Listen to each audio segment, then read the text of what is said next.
Imagine this: a devoted wife, 7 months pregnant, discovers her husband's shocking secret affair during a routine ultrasound appointment. But that's just the beginning. What starts as heartbreak spirals into a web of lies, hidden billions, dangerous deceptions, and a fight for her life and her children's future. Will she uncover the truth before it's too late? Stick around for this gripping tale of betrayal, revenge, and ultimate empowerment. You won't believe the twists that await. If you're hooked like I am, hit that like button if you love dramatic stories. Drop a comment with your biggest plot prediction. Share this with a friend who needs some inspiration. And don't forget to subscribe for more heart-pounding dramas. Let's dive in. Sarah Michelle Carter sat alone in the sterile waiting room of Valley Medical Center, her hands unconsciously rubbing her 7-month pregnant belly. The empty chair beside her seemed to mock her with its vacancy. She glanced at her phone for the 15th time in 10 minutes, hoping to see a message from David explaining his absence. Instead, she found his text from an hour ago. Emergency meeting came up. Can't make it to appointment. Sorry, babe. Love you. Sorry, babe. 3 years of marriage, and her husband was missing one of the most important pregnancy milestones because of work. Again. Sarah tried to push down the familiar ache of disappointment that had been growing stronger with each missed dinner, each canceled date night, each broken promise. Sarah Carter. A nurse in cheerful scrubs called her name, clipboard in hand. Sarah struggled to stand, her pregnant belly making the simple movement awkward. The other women in the waiting room were accompanied by excited partners, some holding hands, others reviewing baby name lists together. Sarah felt like she was watching a movie of the life she thought she had. The ultrasound room was dimly lit, designed to create an intimate atmosphere for expectant parents. Dr. Martinez, her obstetrician, greeted her with a warm smile that faltered slightly when she noticed Sarah was alone. "David couldn't make it, Doctor," Martinez asked gently, applying the cold gel to Sarah's exposed belly.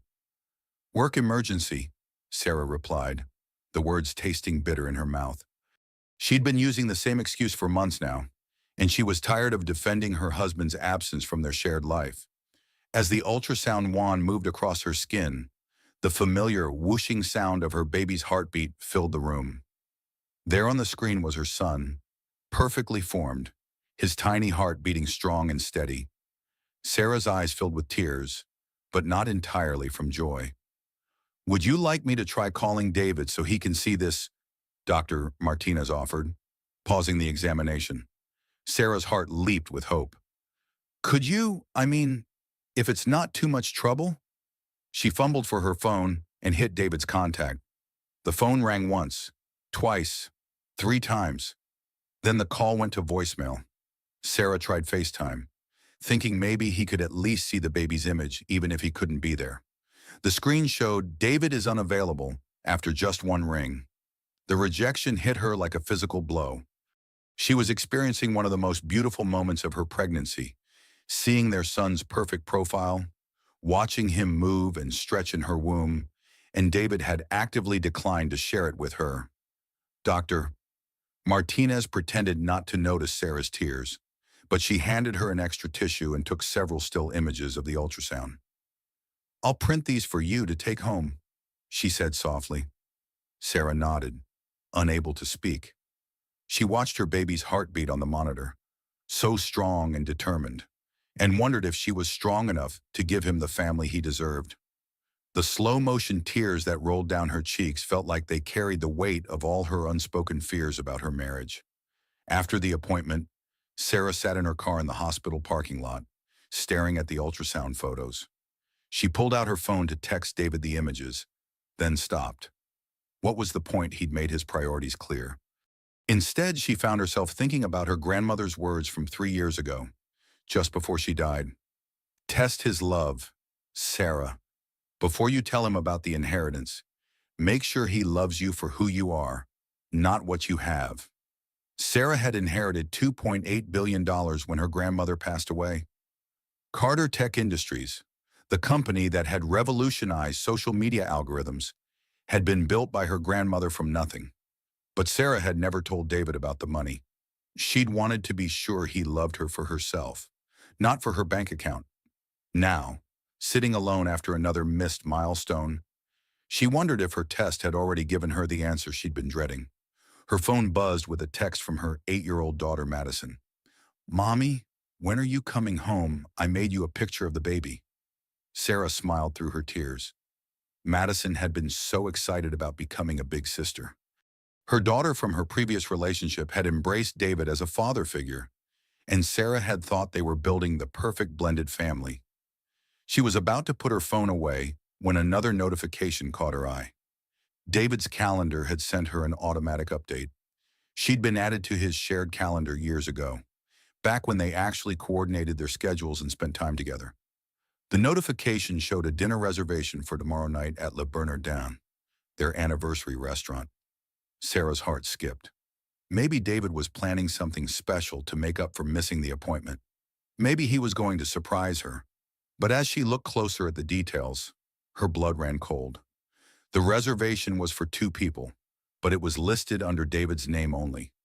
And according to his work calendar, he'd told her he would be traveling to Chicago tomorrow for a 3-day business trip. Sarah sat in her car, the ultrasound photos trembling in her hands, as the first real seeds of suspicion took root in her mind. Her phone buzzed again with a text from David. "How did the appointment go? Everything okay with little guy?" She stared at the message for a long moment. If he cared enough to ask, why hadn't he cared enough to be there? And why was he making dinner reservations while supposedly traveling for work for the first time in their marriage? Sarah didn't respond to her husband's text immediately. Instead, she carefully placed the ultrasound photos in her purse and started her car. She had some investigating to do. As she drove home, Sarah's mind wandered to her favorite TV show, The Good Wife. She'd always admired Alicia Florrick's strength when her world fell apart, but she'd never imagined she might need that same strength herself. "Am I becoming Alicia Florrick?" she wondered aloud. The thought both terrifying and oddly empowering. That evening, David came home late as usual, full of apologies and excuses about client meetings. He looked at the ultrasound photos with appropriate enthusiasm, but Sarah noticed he spent more time looking at his phone than at the images of his son. "These are amazing, honey," he said, kissing her forehead absently. "I'm so sorry I missed it. This Chicago trip is just incredibly important for the firm." Sarah nodded and smiled, playing the supportive wife role she'd perfected over the past year. But inside, she was making plans. Tomorrow night, while David was supposedly in Chicago, she would find out who he was really having dinner with at their special restaurant. As she lay in bed that night, feeling her baby kick restlessly inside her, Sarah made a decision that would change everything. She was going to stop being naive. She was going to stop making excuses for David's behavior. And she was going to find out once and for all if the man she'd married was worthy of the family they'd built together. The pregnant wife who had walked into that ultrasound appointment was gone. In her place was a woman who was ready to face whatever truth was waiting for her, no matter how heartbreaking it might be. Sarah spent the next day in a state of nervous energy that made her baby particularly active. Every kick felt like a reminder of what was at stake. She'd arranged for Madison to spend the night at her sister Emma's house, claiming she needed rest before David's business trip. "You sure you're okay, sis?" Emma had asked when she picked up Madison. "You look like you haven't slept." "Just pregnancy insomnia," Sarah lied smoothly. She was getting better at lying, which should have worried her more than it did. By 6 p.m., Sarah was parked across the street from Billionaire, her hands gripping the steering wheel of her Honda Pilot. The autumn rain had started an hour ago, creating the perfect cover for her surveillance mission. She felt ridiculous, like a character in one of those Lifetime movies she used to mock. But she couldn't shake the feeling that her entire future depended on what happened in the next few hours. David had left for the airport that morning with his usual kiss goodbye and promises to call when he landed. His overnight bag had seemed unusually light for a 3-day trip, but Sarah had told herself she was being paranoid. At exactly 7:15, she saw David's black BMW pull up to the restaurant's valet stand. Sarah's heart hammered as she watched her husband step out, looking handsome in the navy suit she'd bought him for their last anniversary. He checked his watch and walked into the restaurant alone. For a moment, Sarah felt a wave of relief so intense it made her dizzy. Maybe she'd been wrong. Maybe David had planned a surprise for when he returned from his trip. Maybe the reservation was for when he got back, and she'd misread the date. She was about to start her car and drive home when a silver Porsche pulled up behind David's BMW. Sarah fumbled for her phone, opening the camera app with shaking fingers. She knew she needed evidence, though she wasn't sure yet what she was gathering evidence for. The woman who stepped out of the Porsche was everything Sarah felt she wasn't anymore. Tall, slender, with perfectly styled auburn hair that didn't show a trace of frizz despite the rain. She wore a sleek black dress that probably cost more than Sarah's monthly grocery budget, and she moved with the confidence of someone who had never spent a day of her life feeling insecure about her body. Sarah watched through her rain-streaked windshield as the woman checked her own appearance in the restaurant's glass doors before walking inside. The valet took her keys with the kind of deferential attention reserved for regular customers. "This doesn't mean anything," Sarah whispered to herself, her breath fogging up the car window. She could be a client, a colleague. This could be completely innocent. But even as she told herself these things, Sarah was taking photos through the restaurant's large windows. The maitre d' led the woman directly to David's table, where her husband stood to greet her with a kiss on both cheeks that lingered just a moment too long. Sarah zoomed in with her phone camera, trying to capture their interaction. The woman was animated, gesturing with her hands as she spoke. David was leaning forward, giving her his complete attention in a way he hadn't given Sarah in months. As Sarah watched, the woman reached across the table and touched David's hand. It was a brief gesture, but unmistakably intimate. Sarah's vision blurred with tears, but she kept taking photos, her photographer's instinct from her old marketing job kicking in even as her heart broke. The woman was young, probably late 20s, with the kind of career-focused energy that Sarah remembered from her pre-marriage days. She was everything Sarah had been before she'd chosen to prioritize family over her marketing career. Before pregnancy had made her feel like a stranger in her own body. Sarah's phone buzzed with a text from her sister. "Madison's asking if Daddy will call to say goodnight. Should I tell her he's traveling?" Sarah stared at the message, then at the scene unfolding in the restaurant. David was laughing at something the woman had said, his face more animated than Sarah had seen it in months. This was how he used to look at her, back when they were dating, back when she felt beautiful and interesting and worthy of his attention. She texted Emma back, "Tell her Daddy's in meetings but sends his love." Another lie. She was becoming an expert at them. Sarah continued watching as the evening progressed. David and the mystery woman shared appetizers, feeding each other bites of food with the casual intimacy of longtime lovers. They talked constantly, their conversation punctuated by laughter and meaningful looks that made Sarah's stomach churn. "I'm living a real-life Big Little Lies nightmare," Sarah texted to Emma, needing someone to know what she was going through, even if she couldn't explain it fully yet. The rain was coming down harder now, drumming against her car roof like angry fingers. Sarah's pregnancy made her need frequent bathroom breaks, but she was afraid to leave her surveillance post. What if something important happened while she was gone? At 9:30. David reached into his jacket pocket and pulled out a small gift box. Sarah's heart stopped. She watched her husband present the gift to another woman in the restaurant where he'd proposed to her 3 years ago. The woman opened the box and gasped, covering her mouth with her hand in apparent delight. David stood up and walked around the table to fasten what appeared to be a necklace around her neck. The gesture was tender, possessive, and utterly devastating to watch. Sarah was sobbing now, her tears mixing with the condensation on her windows. This wasn't a business dinner. This wasn't a coincidence. This was her husband on a date with another woman, in their special place, giving her jewelry while his pregnant wife sat alone in a car in the rain. As if the evening couldn't get worse, Sarah watched David reach into his pocket again and pull out a set of keys. The keychain was unmistakable, a small silver elephant that Sarah had bought him for their first anniversary because elephants never forget. She'd thought it was romantic at the time.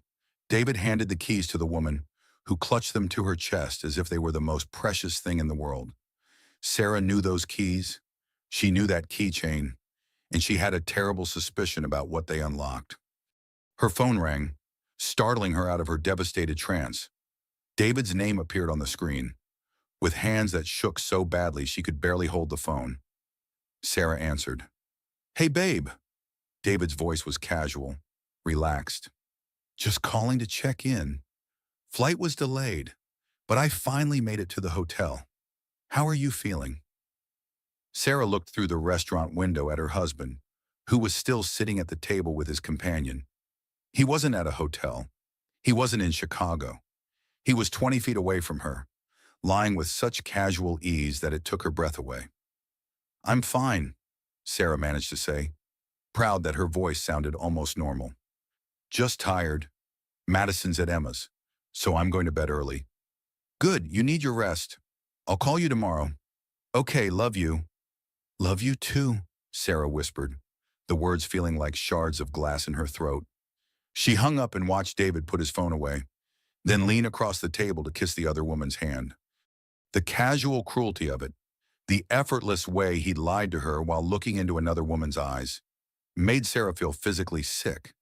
As she watched David signal for the check, Sarah realized she had a choice to make. She could drive home, pretend this never happened, and continue living in the comfortable lies she'd built her marriage on. Or she could follow them and find out just how deep her husband's betrayal went. The woman stood first, smoothing down her dress and gathering her designer purse. David helped her with her coat, his hands lingering on her shoulders. They walked toward the exit together, and Sarah saw David's hand rest possessively on the small of the woman's back. Sarah started her car, her decision made. She was going to follow those keys and find out exactly what David had given this woman access to. The pregnant wife who had trusted blindly was gone. In her place was a woman who was finally ready to see the truth, no matter how much it hurt. As David's BMW pulled out of the restaurant parking lot with the silver Porsche following closely behind, Sarah pulled into traffic 3 cars back. The rain was still falling, washing away the last of her illusions about her marriage. She thought about the book that had changed her sister's life after her divorce. Gone Girl. Emma had told her that the scariest part wasn't the psychotic wife, but the realization that you could live with someone for years and never really know them at all. Now, following her husband through the rain-soaked streets of her hometown, Sarah was beginning to understand exactly what her sister had meant. Sarah's hands trembled as she pulled into her own driveway, watching David's BMW and the mysterious woman's Porsche park in the street in front of her house. Her house, the home she'd helped choose, the place where she'd imagined raising their children together. She sat in her car for a moment, parked in the shadows of their detached garage, trying to process what was happening. David was bringing another woman to their home, the home where Sarah's 8-year-old daughter lived, where Sarah's pregnancy photos hung on the refrigerator and her prenatal vitamins sat on the kitchen counter. The audacity of it was breathtaking. Sarah watched through her rain-streaked windshield as David and the woman ran laughing through the rain to the front door. The woman was comfortable here, familiar with the steps and the covered porch.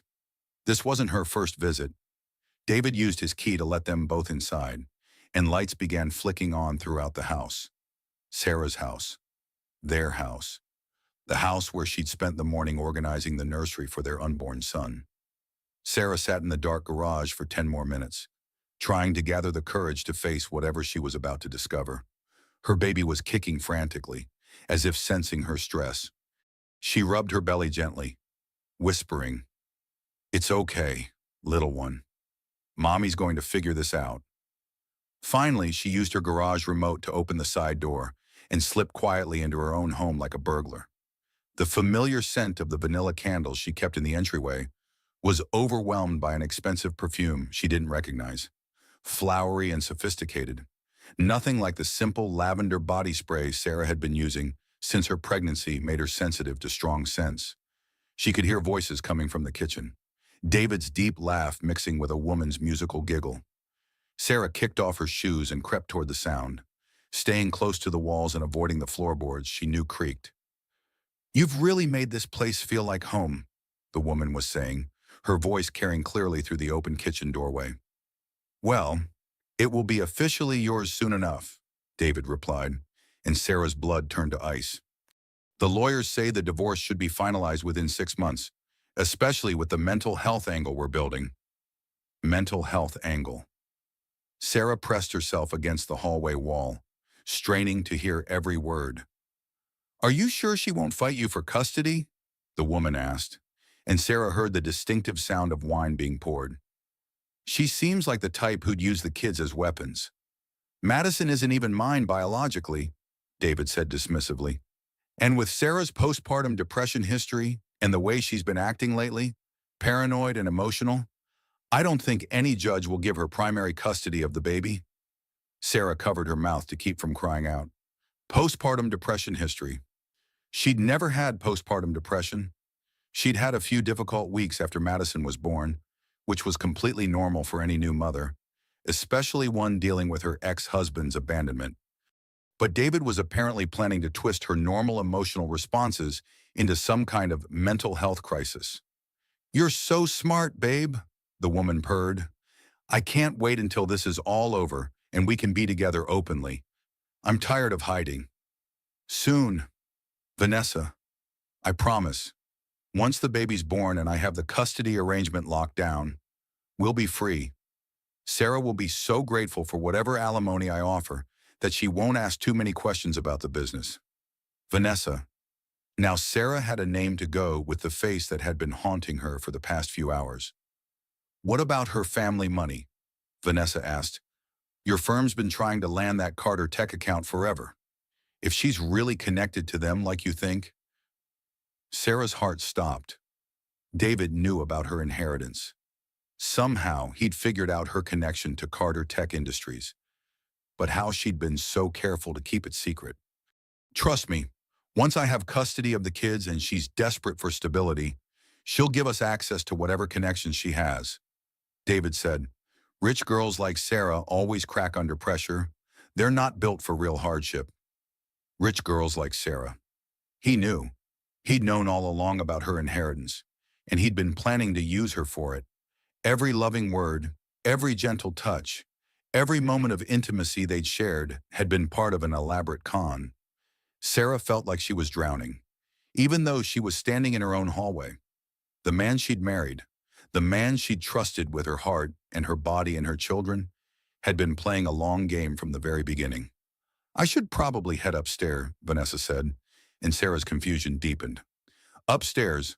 I left some things in the guest room that I'll need for tomorrow's presentation." Guest room. What things? Sarah heard footsteps on the stairs, the familiar creak of the seventh step that David had been promising to fix for months. She crept toward the staircase, her pregnant belly making stealth difficult, but not impossible. The guest room door was open, and Sarah could see Vanessa moving around inside, completely comfortable and familiar with the space. Sarah climbed the stairs as quietly as possible, staying close to the wall where the steps were most stable. What she saw when she reached the guest room doorway nearly made her collapse. The room was full of Vanessa's belongings.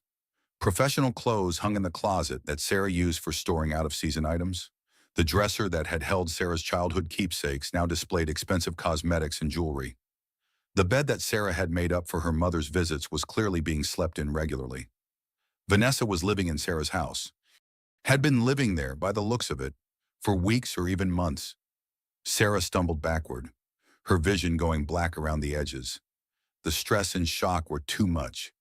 She felt her blood pressure spiking, felt the familiar warning signs that had landed her in the hospital twice during this pregnancy. She made it to her own bedroom before her legs gave out, sitting heavily on the bed she'd shared with David for 3 years. Sarah tried to catch her breath and make sense of what she'd discovered.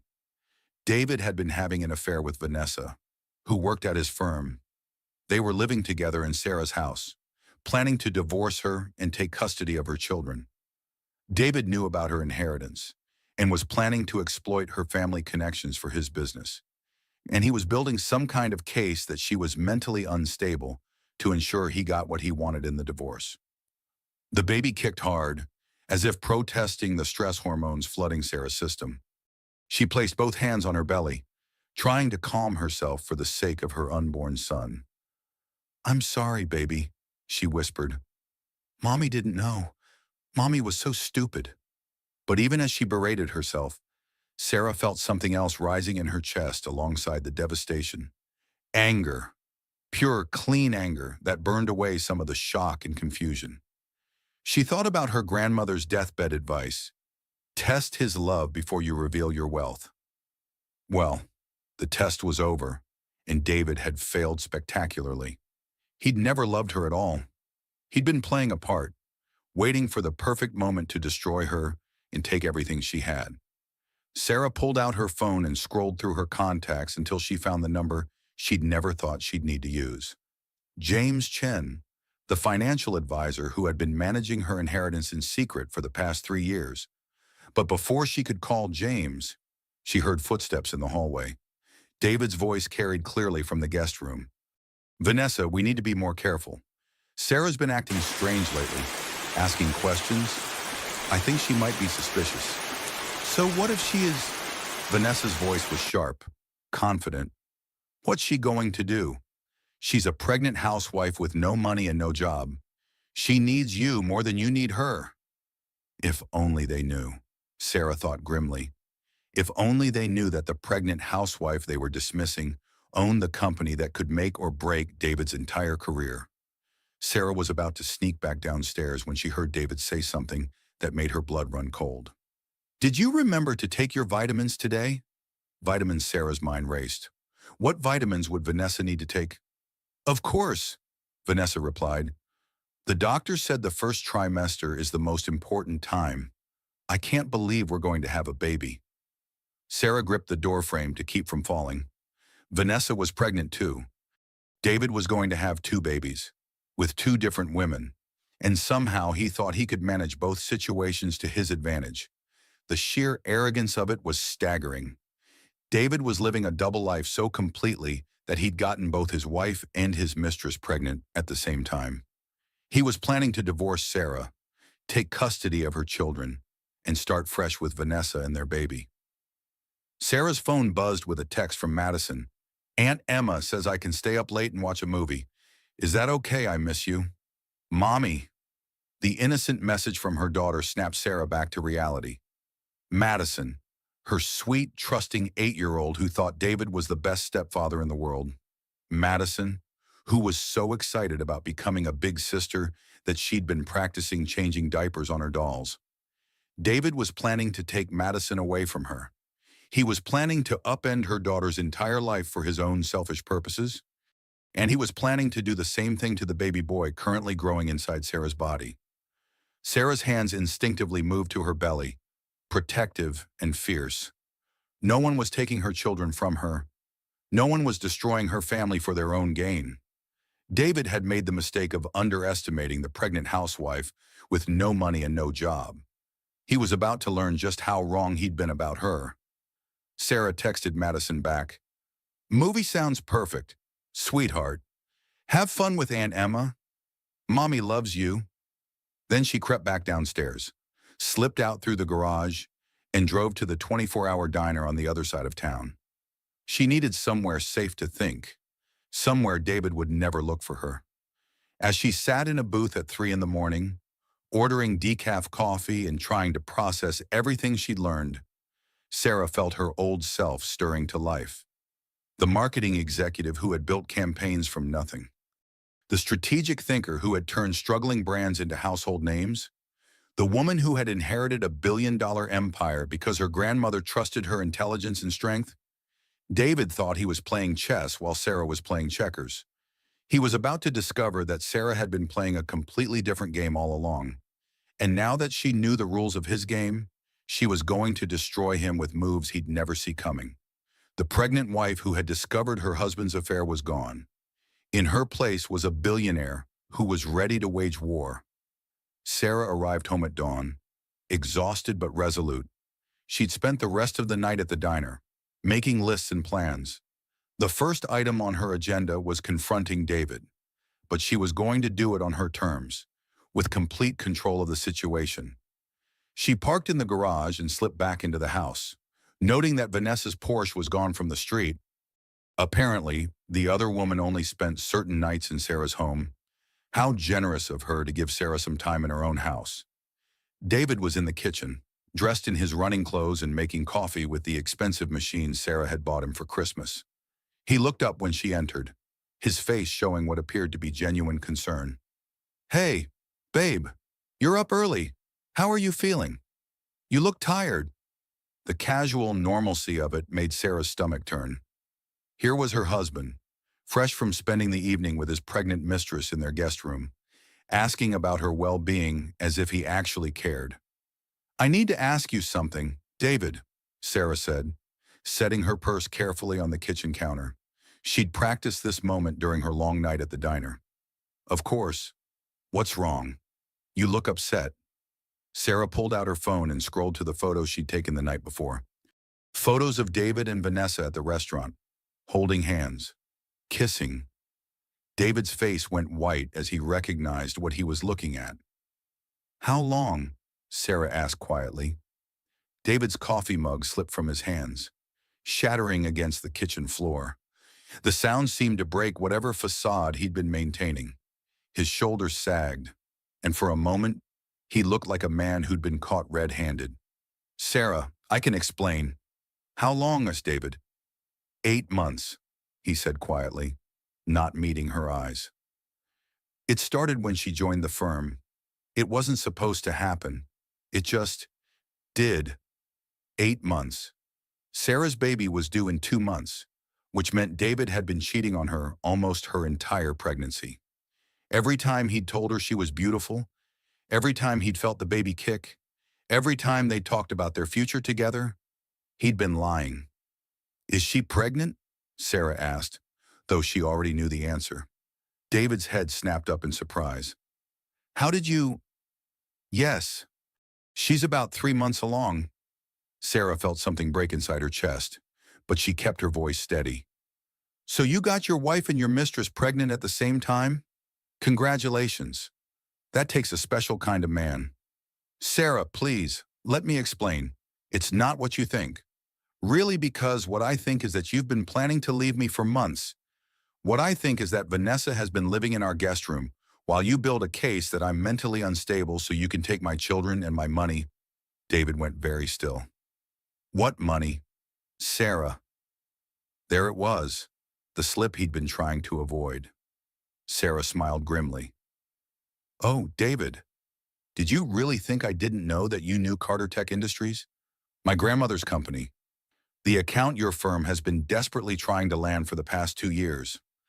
Did you think it was a coincidence that you met me right after your firm started pursuing that contract?" David's face went through a series of expressions: surprise, guilt, calculation, and finally resignation. When he spoke again, his voice was different, colder, more like the man she'd heard talking to Vanessa the night before. "You've been lying to me for 3 years about being worth billions of dollars, and you're upset that I haven't been completely honest with you. I was testing you, David. I wanted to know if you loved me for me, not for my money. Congratulations again. You failed that test spectacularly." David laughed, but there was no humor in it. "Testing me, Sarah. Do you have any idea how insulting that is? You made me feel like a provider while you were secretly richer than God. You made me work 60-hour weeks to support our family while you could have bought and sold my entire firm. I never asked you to work those hours. I never made you feel like anything. You chose to have an affair. You chose to get another woman pregnant. You chose to plan my destruction. Don't you dare try to make this my fault." "Your fault." David's voice was rising now, and Sarah could see the real man behind the mask he'd been wearing for 3 years. "Sarah, I've wasted the best years of my life on a woman who was playing games with me. Do you know what I could have accomplished if I'd known the truth? Do you know the connections I could have made, the deals I could have closed? So this is about money after all." "Of course it's about money. Everything is about money. You think love pays the bills. You think romance puts Madison through college or buys baby formula. I've been killing myself to provide for a family that could have been set for life if you'd just been honest with me." Sarah stared at the man she'd married, seeing him clearly for the first time.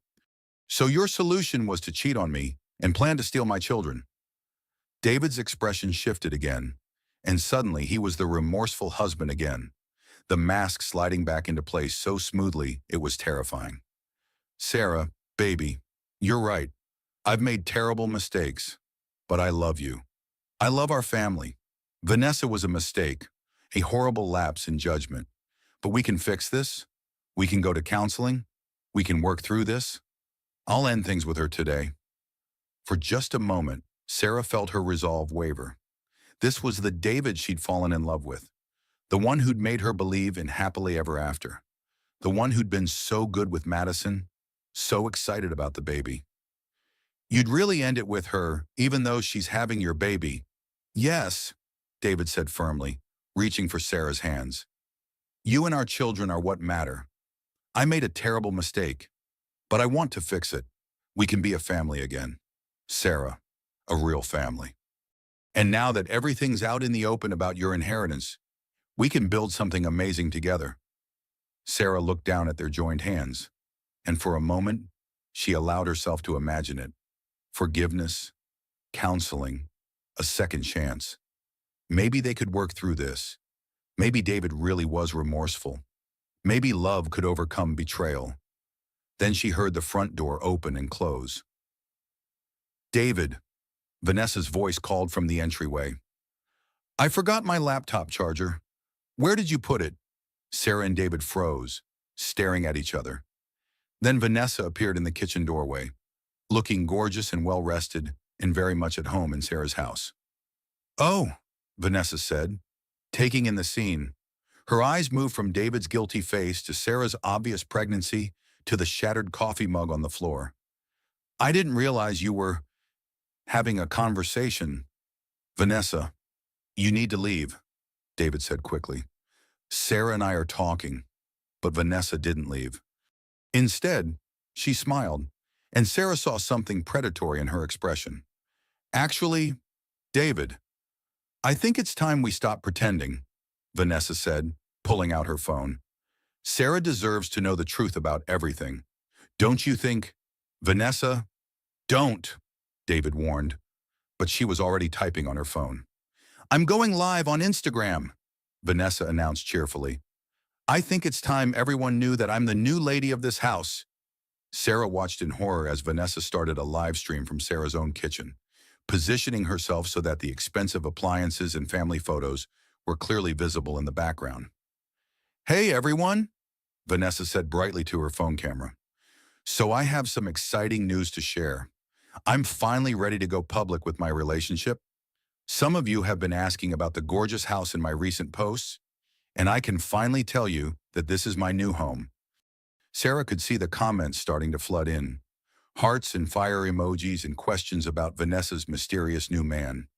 And yes, before you ask, I'm pregnant 12 weeks along with the most amazing man in the world. David, come say hi to everyone. David looked like he was going to be sick, but Vanessa grabbed his arm and pulled him into frame. David has been going through a difficult divorce, Vanessa continued, her voice taking on a tone of fake sympathy.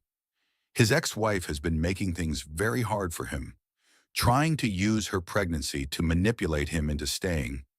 But love wins in the end, right? Sarah realized that hundreds of people were watching this live stream.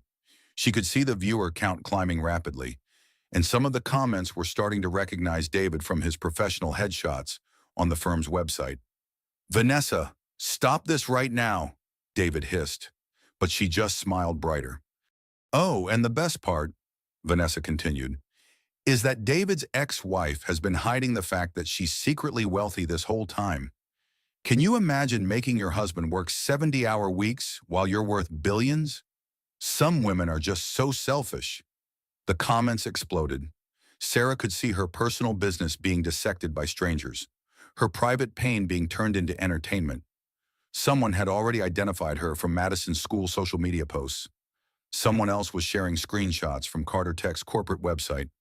Stop, Sarah said, her voice barely audible.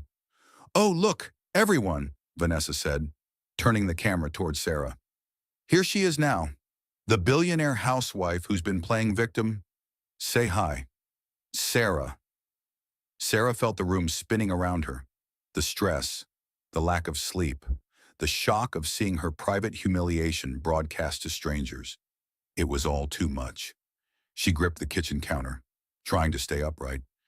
Are you getting this? Vanessa said excitedly to her phone. She can't even handle being called out on her lies. This is what David's been dealing with for months. The hashtag pregnant wife replaced started appearing in the comments. People were sharing the stream, adding their own commentary, turning Sarah's devastation into viral content. Vanessa, enough! David finally found his voice, but it was too late. The damage was done. Sarah stumbled out of the kitchen and up the stairs, the sound of Vanessa's continued live stream following her. She made it to Madison's room and collapsed into the small pink chair where she used to read bedtime stories.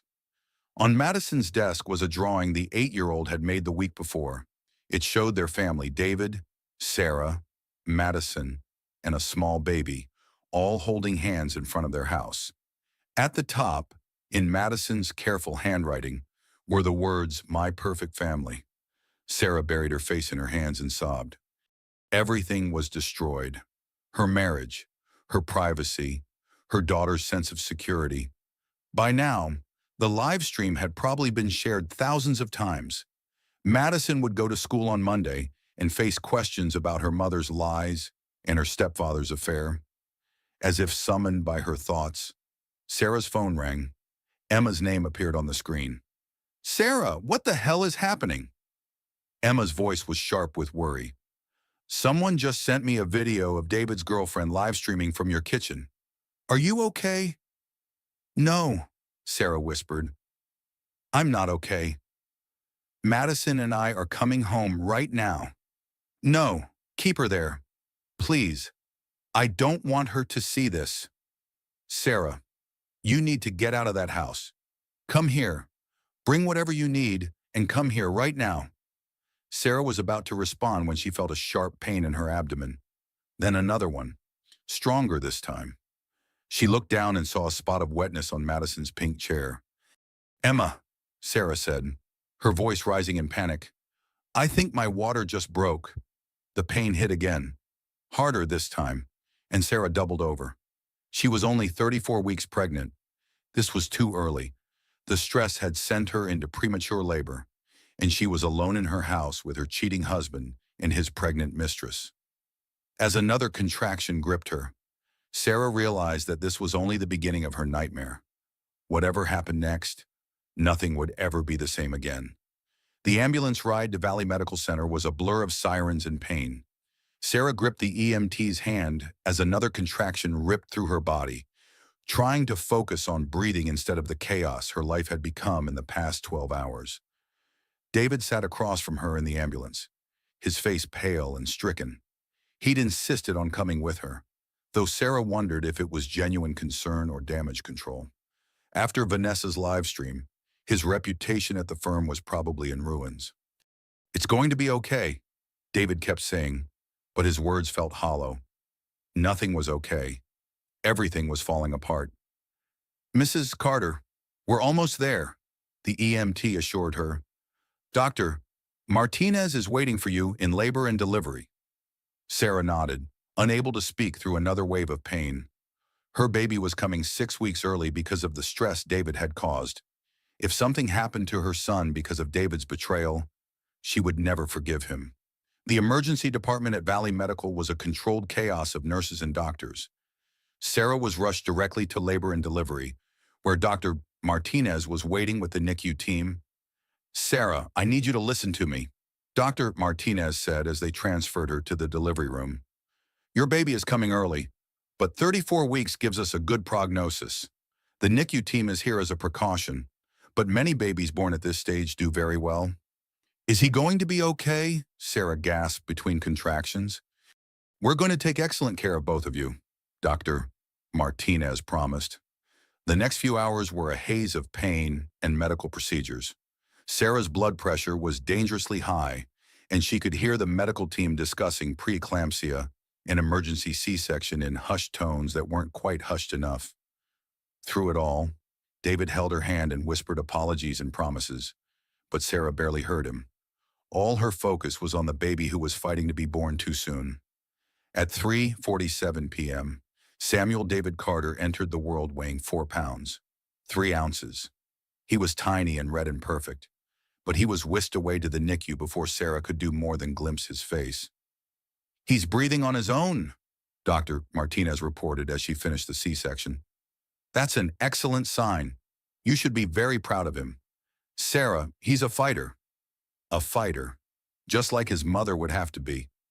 David was crying, overwhelmed by the early arrival of his son and the medical emergency that had brought him into the world. "Sarah, I'm so sorry. This is all my fault.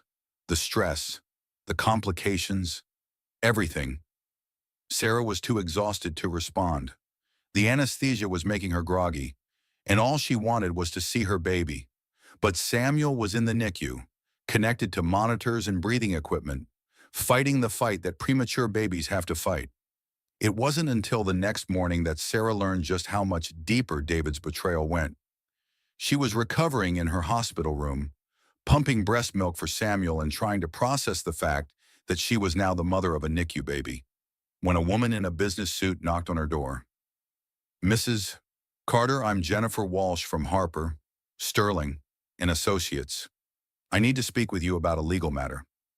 Sarah's blood went cold. "What kind of legal matter?" "Your husband has filed for divorce.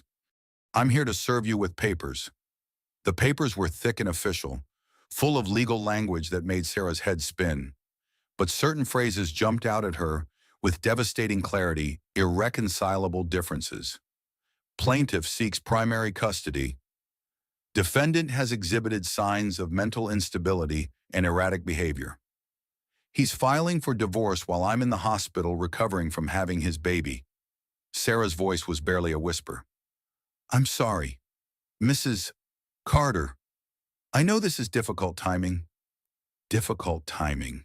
Sarah almost laughed. David had planned this. He'd waited until she was at her most vulnerable, recovering from surgery and terrified about their premature baby, to serve her with divorce papers. But that wasn't the worst part. As Sarah read through the documents, she realized that David was demanding primary custody of both Madison and Samuel. He was claiming that Sarah's undisclosed wealth proved she was deceptive and manipulative. He was citing her emotional instability and her history of postpartum depression. What history of postpartum depression? Sarah had never been diagnosed with postpartum depression. She'd had some difficult weeks after Madison was born, which was completely normal, but she'd never received treatment for any mental health condition. "Mrs. Carter." Jennifer Walsh was still standing in the doorway. "Is there anything you'd like me to explain about the documents?" "Yes," Sarah said, her voice growing stronger.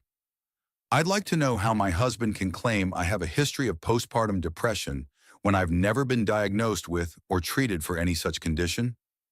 Jennifer Walsh looked uncomfortable. "I think you'll need to discuss that with your attorney. I'm just here to serve the papers."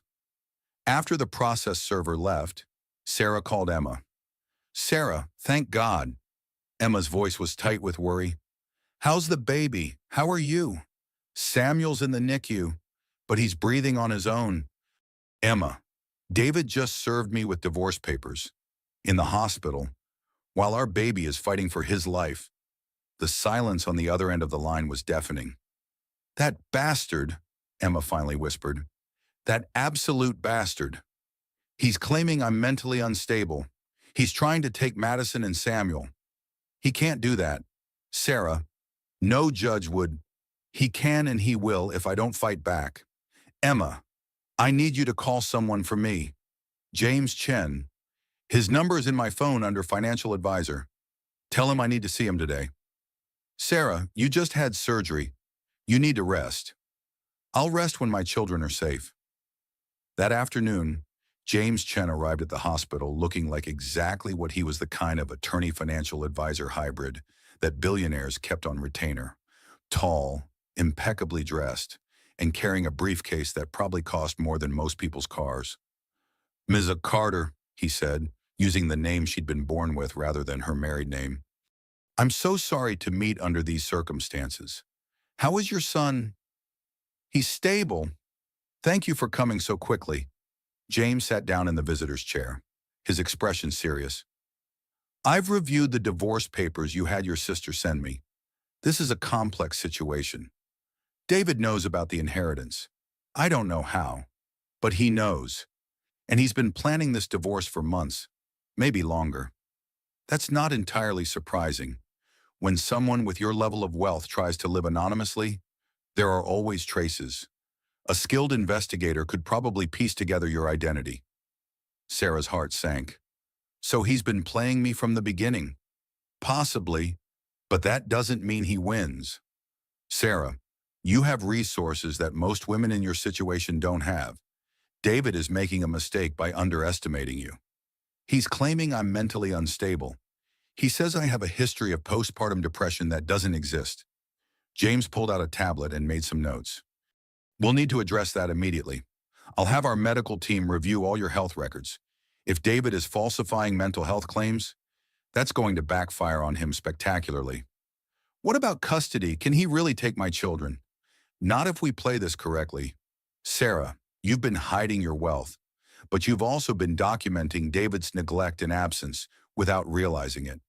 Every missed appointment, every canceled dinner, every time he chose work over family, we can use that.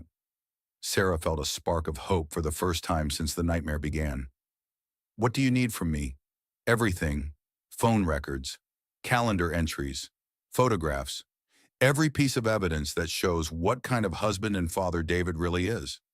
As James took notes, Sarah's phone buzzed with a text from an unknown number. When she opened it, her blood ran cold. The message contained a screenshot from Vanessa's Instagram livestream, showing Sarah looking devastated in her own kitchen. Below it was a caption, "Looks like the billionaire housewife couldn't handle the truth. Some women just aren't built for reality." James, Sarah said quietly, showing him the phone. There's something else. David's girlfriend live-streamed our confrontation yesterday. It's gone viral. James studied the screenshot, his jaw tightening. This is actually good for us. Good, James. I'm being humiliated in front of thousands of people. Sarah, this woman just documented David's affair and his exploitation of you for the entire internet to see. She's handed us evidence of David's character that no lawyer could have gotten in discovery. Sarah's phone buzzed again. This time it was Emma. Sarah, I hate to tell you this, but the video is everywhere. Someone at Madison's school sent it to the parent Facebook group. I think you need to prepare for some difficult conversations with Madison. Sarah closed her eyes, imagining her 8-year-old daughter seeing strangers on the internet talking about her family's destruction. Madison, who thought David was the perfect father. Madison, who was so excited about her baby brother that she'd been planning his nursery decorations for months. James, I need this to end quickly. I can't let my children be destroyed by this circus. It will end quickly, James assured her. But first, we're going to make sure David understands exactly who he's been playing games with. That evening, Sarah was finally allowed to visit Samuel in the NICU. He was so tiny in his isolette, connected to monitors and tubes, but his eyes were open and alert.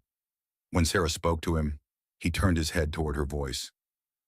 Hello, baby boy, Sarah whispered, placing her hand on the isolette. Mommy's here.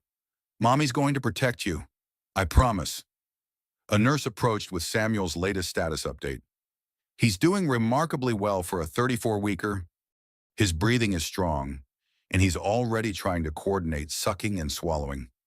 You should be able to hold him tomorrow. Sarah felt tears of relief rolling down her cheeks. At least one thing in her life was going right. When she returned to her room, she found David waiting for her. He looked haggard, like he hadn't slept in days. Sarah, we need to talk. I think we've talked enough. David, your lawyers can speak to my lawyers from now on. Sarah, please. I know how this looks, but I never meant for things to go this far. Vanessa's live stream, the timing of the divorce papers, I didn't plan any of that. You just planned the affair, the secret investigation into my finances, and the campaign to paint me as mentally unstable. But the timing of the public humiliation, that was just bad luck. David sat down heavily in the visitor's chair. I know I've made terrible mistakes, but Samuel is fighting for his life down the hall, and we're tearing each other apart. This isn't what I wanted. What did you want? David. Really, I wanted us to be equals. I wanted to be married to someone who trusted me enough to share everything with me. When I found out about the inheritance, I felt like our entire marriage was built on a lie. So you decided to build a life with Vanessa instead. That was a mistake. A terrible, inexcusable mistake. But Sarah, we have a son together now. We have Madison. Can't we find a way to work through this for their sake? For a moment, Sarah wavered. David looked genuinely remorseful, and the idea of keeping their family together for the children was appealing. Maybe they could go to counseling. Maybe they could rebuild trust. Then her phone buzzed with another notification. Someone had found her old company headshots and was circulating them alongside Vanessa's livestream, creating cruel memes about billionaire wives and midlife makeovers. David, I want you to leave, Sarah said quietly. Sarah, please, leave, and don't come back unless it's to see Samuel during designated visiting hours. After David left, Sarah lay in her hospital bed and stared at the ceiling. Down the hall, her premature son was fighting for every breath. At her sister's house, her 8-year-old daughter was probably seeing her family's destruction played out on social media. And somewhere in the city, David's pregnant mistress was probably celebrating her victory. Sarah pulled up James Chen's contact information and sent a text. I'm ready to fight back, whatever it takes. His response came back immediately. Good. Tomorrow we start showing David what happens when you underestimate a billionaire. For the first time since her water broke, Sarah smiled. David thought he'd cornered her when she was weak and vulnerable. He was about to learn that there's nothing more dangerous than a mother protecting her children, especially when that mother has the resources to wage war. Sarah was finally able to hold Samuel for the first time 2 days after his birth. He was still tiny, still connected to monitors, but he nestled against her chest like he belonged there. The NICU nurses had told her that skin-to-skin contact would help his development, but for Sarah, it felt like the first moment of peace she'd had since this nightmare began. He's perfect, James Chen said softly from the visitor's chair. He'd become a regular presence at the hospital, bringing legal documents for Sarah to review and updates on the strategy they were building. He is, Sarah agreed, adjusting the tiny knit cap that covered Samuel's head. James, I've been thinking about what you said, about David underestimating me. I think it's time he learned exactly who he's been playing games with. James opened his briefcase and pulled out a thick folder. I've been waiting for you to say that. There are several ways we can approach this, but I think the most effective would be a complete revelation of your position, not just to David, but to his entire firm. Sarah looked up from Samuel's sleeping face. What do you mean David works for Morrison, Kessler, and Associates? They've been trying to land Carter Tech Industries as a client for over 2 years. They've submitted proposal after proposal, trying to get a meeting with the Carter Tech decision makers, and they have no idea that the sole owner and CEO of Carter Tech Industries has been married to one of their investment bankers this whole time. Sarah felt a smile tugging at her lips. You want me to reveal myself to his firm? I want you to do more than that. I want you to walk into Morrison, Kessler, and Associates tomorrow morning and terminate their hopes of ever working with Carter Tech. I want you to make it clear that David's professional future is now entirely dependent on how he handles this divorce. That seems harsh. Sarah, David has been using your pregnancy and your children as weapons against you. He's been building a case that you're mentally unstable while secretly trying to exploit your family connections for his career. I think it's time he learned that actions have consequences. Sarah looked down at Samuel, who was sleeping peacefully despite all the chaos surrounding his short life. What about Madison? I don't want her caught in the crossfire. Madison is going to be affected by this divorce no matter what we do. The question is whether she grows up seeing her mother as a victim or as a woman who fought back when she was betrayed. That afternoon, Sarah was discharged from the hospital. Samuel would need to stay in the NICU for at least another week, but Sarah was cleared to go home. The thought of returning to the house where she'd discovered David's affair made her stomach turn. But James had assured her that David was staying at a hotel while the divorce proceedings moved forward. Emma picked her up from the hospital, her face grim with worry. "How are you really doing, sis? And don't give me the brave face you've been showing everyone else." "I'm angry," Sarah admitted as they drove through the familiar streets of her neighborhood. "I'm angrier than I've ever been in my life. David took advantage of my trust, my love, my desire to build a family. He made me feel like I was losing my mind while he was systematically planning my destruction." "Good," Emma said firmly. "Anger is useful. Anger will help you fight back." When they pulled into Sarah's driveway, she was surprised to see a familiar car parked in front of the house. Madison was sitting on the front steps, still in her school uniform, looking smaller and more vulnerable than her 8 years. "Mommy," Madison ran to Sarah as soon as she got out of the car, wrapping her arms around Sarah's waist carefully to avoid her incision site. "Hi, baby girl," Sarah said, holding her daughter close. "What are you doing here? I thought you were staying with Aunt Emma." "Daddy picked me up from school.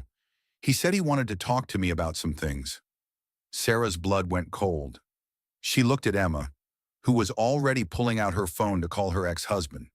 They'd specifically agreed that Madison would stay with Emma until Sarah was ready to handle the difficult conversations about the divorce. "Where's Daddy now?" Sarah asked carefully. "Inside. He's been crying a lot," Madison said in a small voice. "Mommy, why are people saying mean things about our family on the computer?" Sarah's heart broke. Madison had seen the social media posts about their family. At 8 years old, she was trying to process her stepfather's affair, her mother's secret wealth, and the public humiliation that had gone viral. Sometimes grown-ups make mistakes, sweetheart, and sometimes other people talk about things they don't understand. "Is Daddy going to live with us anymore?" Before Sarah could answer, David appeared in the doorway. He looked terrible, like he hadn't slept or eaten since she'd last seen him at the hospital. "Sarah, we need to talk," he said. "Madison, why don't you go play in your room for a few minutes?" Madison looked between her parents, clearly sensing the tension. "Is this about the divorce?" Sarah's heart sank. "Madison, how do you know about kids at school were talking about it? They said their parents saw a video of Daddy's girlfriend in our kitchen. They said you and Daddy are getting divorced because you lied about being rich." The casual cruelty of children sharing playground gossip about her family's destruction was almost more than Sarah could bear. This was what David's choices had done to their innocent daughter. "Madison," Sarah said gently, "go inside and wash your hand. I'll be right there to talk to you about everything." "Okay." After Madison went inside, Sarah turned to David. "How dare you pick her up from school without telling me? How dare you expose her to this situation before I was ready to handle it?" "She's my daughter too, Sarah. I have just as much right to talk to her as you do." "She's not your daughter, David. She's my daughter. You never adopted her. Remember, you said there was no rush, that we had plenty of time for paperwork?" David's face flushed red. "I've been her father for 3 years. I've loved her, supported her. You've been planning to leave her, just like you've been planning to leave me. Don't pretend this is about love. David, this is about control." "Sarah, please, can we go inside and talk? The neighbors are starting to stare." Sarah looked around and realized that several neighbors were indeed watching their confrontation from their windows and yards. The social media circus had made her family the neighborhood entertainment. They went inside, where Madison was setting the table with careful precision, the way she did when she was nervous. Sarah's heart ached seeing her daughter trying to create normalcy in the chaos. "Madison, sweetheart, can you give Mommy and Daddy a few minutes to talk? Then we'll have dinner and I'll explain everything." "Okay." Madison nodded and headed upstairs, but Sarah could see her sitting at the top of the stairs trying to listen. She'd probably been eavesdropping on adult conversations a lot lately, trying to understand why her world was falling apart. "Sarah," David began, "I know I've made terrible mistakes, but seeing Samuel in the NICU, almost losing you during the delivery, It's put everything in perspective. I want to fix this. You want to fix this? Sarah's voice was dangerously quiet. David, you served me with divorce papers while I was recovering from surgery. You're claiming I'm mentally unstable to try to take my children away from me. You've been having an affair with a woman who's living in my house and having your baby. What exactly do you want to fix? All of it. I want to fix all of it. I've ended things with Vanessa. I've withdrawn the divorce papers. I want us to go to counseling and work through this. Sarah stared at him. You've ended things with Vanessa, the woman who's pregnant with your child? Yes. I told her it was over, that you and the kids are my priority. And she was okay with that. She's just going to disappear and raise your baby alone. David shifted uncomfortably. She wasn't happy about it, but she'll be fine. Her family has money, and I'll pay child support. The casual way he dismissed Vanessa and their unborn child was almost as disturbing as the affair itself. David was willing to abandon his responsibilities to one family to try to save his relationship with another.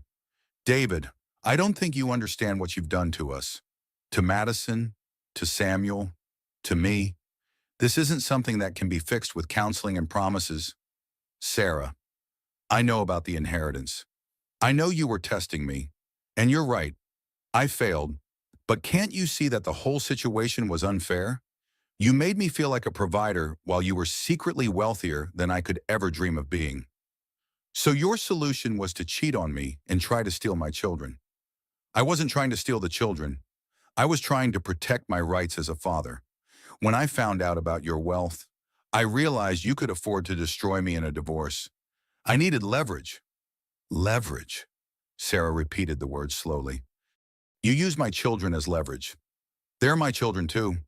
Samuel is your son, yes, but Madison David, you were planning to take Madison away from me to use as leverage in a divorce. Madison, who trusted you completely. Madison, who thinks you hung the moon. David's face crumpled. I never wanted to hurt Madison, or you. I felt like I was drowning. Sarah, I felt like our entire marriage was built on lies. Our marriage was built on me wanting to be loved for who I am, not what I have. That's not a lie. David, that's self-protection. Sarah's phone buzzed with a text from James Chen. Are you ready for tomorrow's meeting at Morrison? Kessler. Looking at the message, Sarah made a decision that would change everything. David, I want you to leave. Pack whatever you need and go back to your hotel. Sarah, please, leave. And tomorrow morning, you're going to learn exactly who you've been playing games with for the past 3 years. After David left, Sarah sat Madison down at the kitchen table where they'd shared so many family dinners, so many homework sessions, so many conversations about Madison's day at school. Sweetheart, I need to tell you some things that might be confusing, but I want you to know that no matter what happens between Daddy and me, you are loved and safe and protected. Madison nodded solemnly, her 8-year-old face far too serious for her age. Daddy and I are getting divorced. That means we won't be married anymore, and he won't live in this house with us. Is it because of the mean lady who was in our kitchen? Sarah's heart broke a little more. Partly, yes. Daddy made some choices that hurt our family very much. Are we going to be poor now? Jenny Matthews said her parents got divorced, and now her mom has to work 3 jobs. No, baby, we're not going to be poor. In fact, there's something I need to tell you about our family that might surprise you. Sarah spent the next hour explaining, in age-appropriate terms, about her grandmother's company and the inheritance that would ensure Madison's future was secure. She explained that Mommy had been keeping it secret to make sure that people loved them for who they were, not for their money. So we're rich, Madison asked, her eyes wide. We're very fortunate, yes, but more importantly, we're strong, and we're going to be okay. That night, as Sarah tucked Madison into bed, her daughter asked the question that had been weighing on both their hearts. Mommy, do you think Daddy ever really loved us? Sarah chose her words carefully.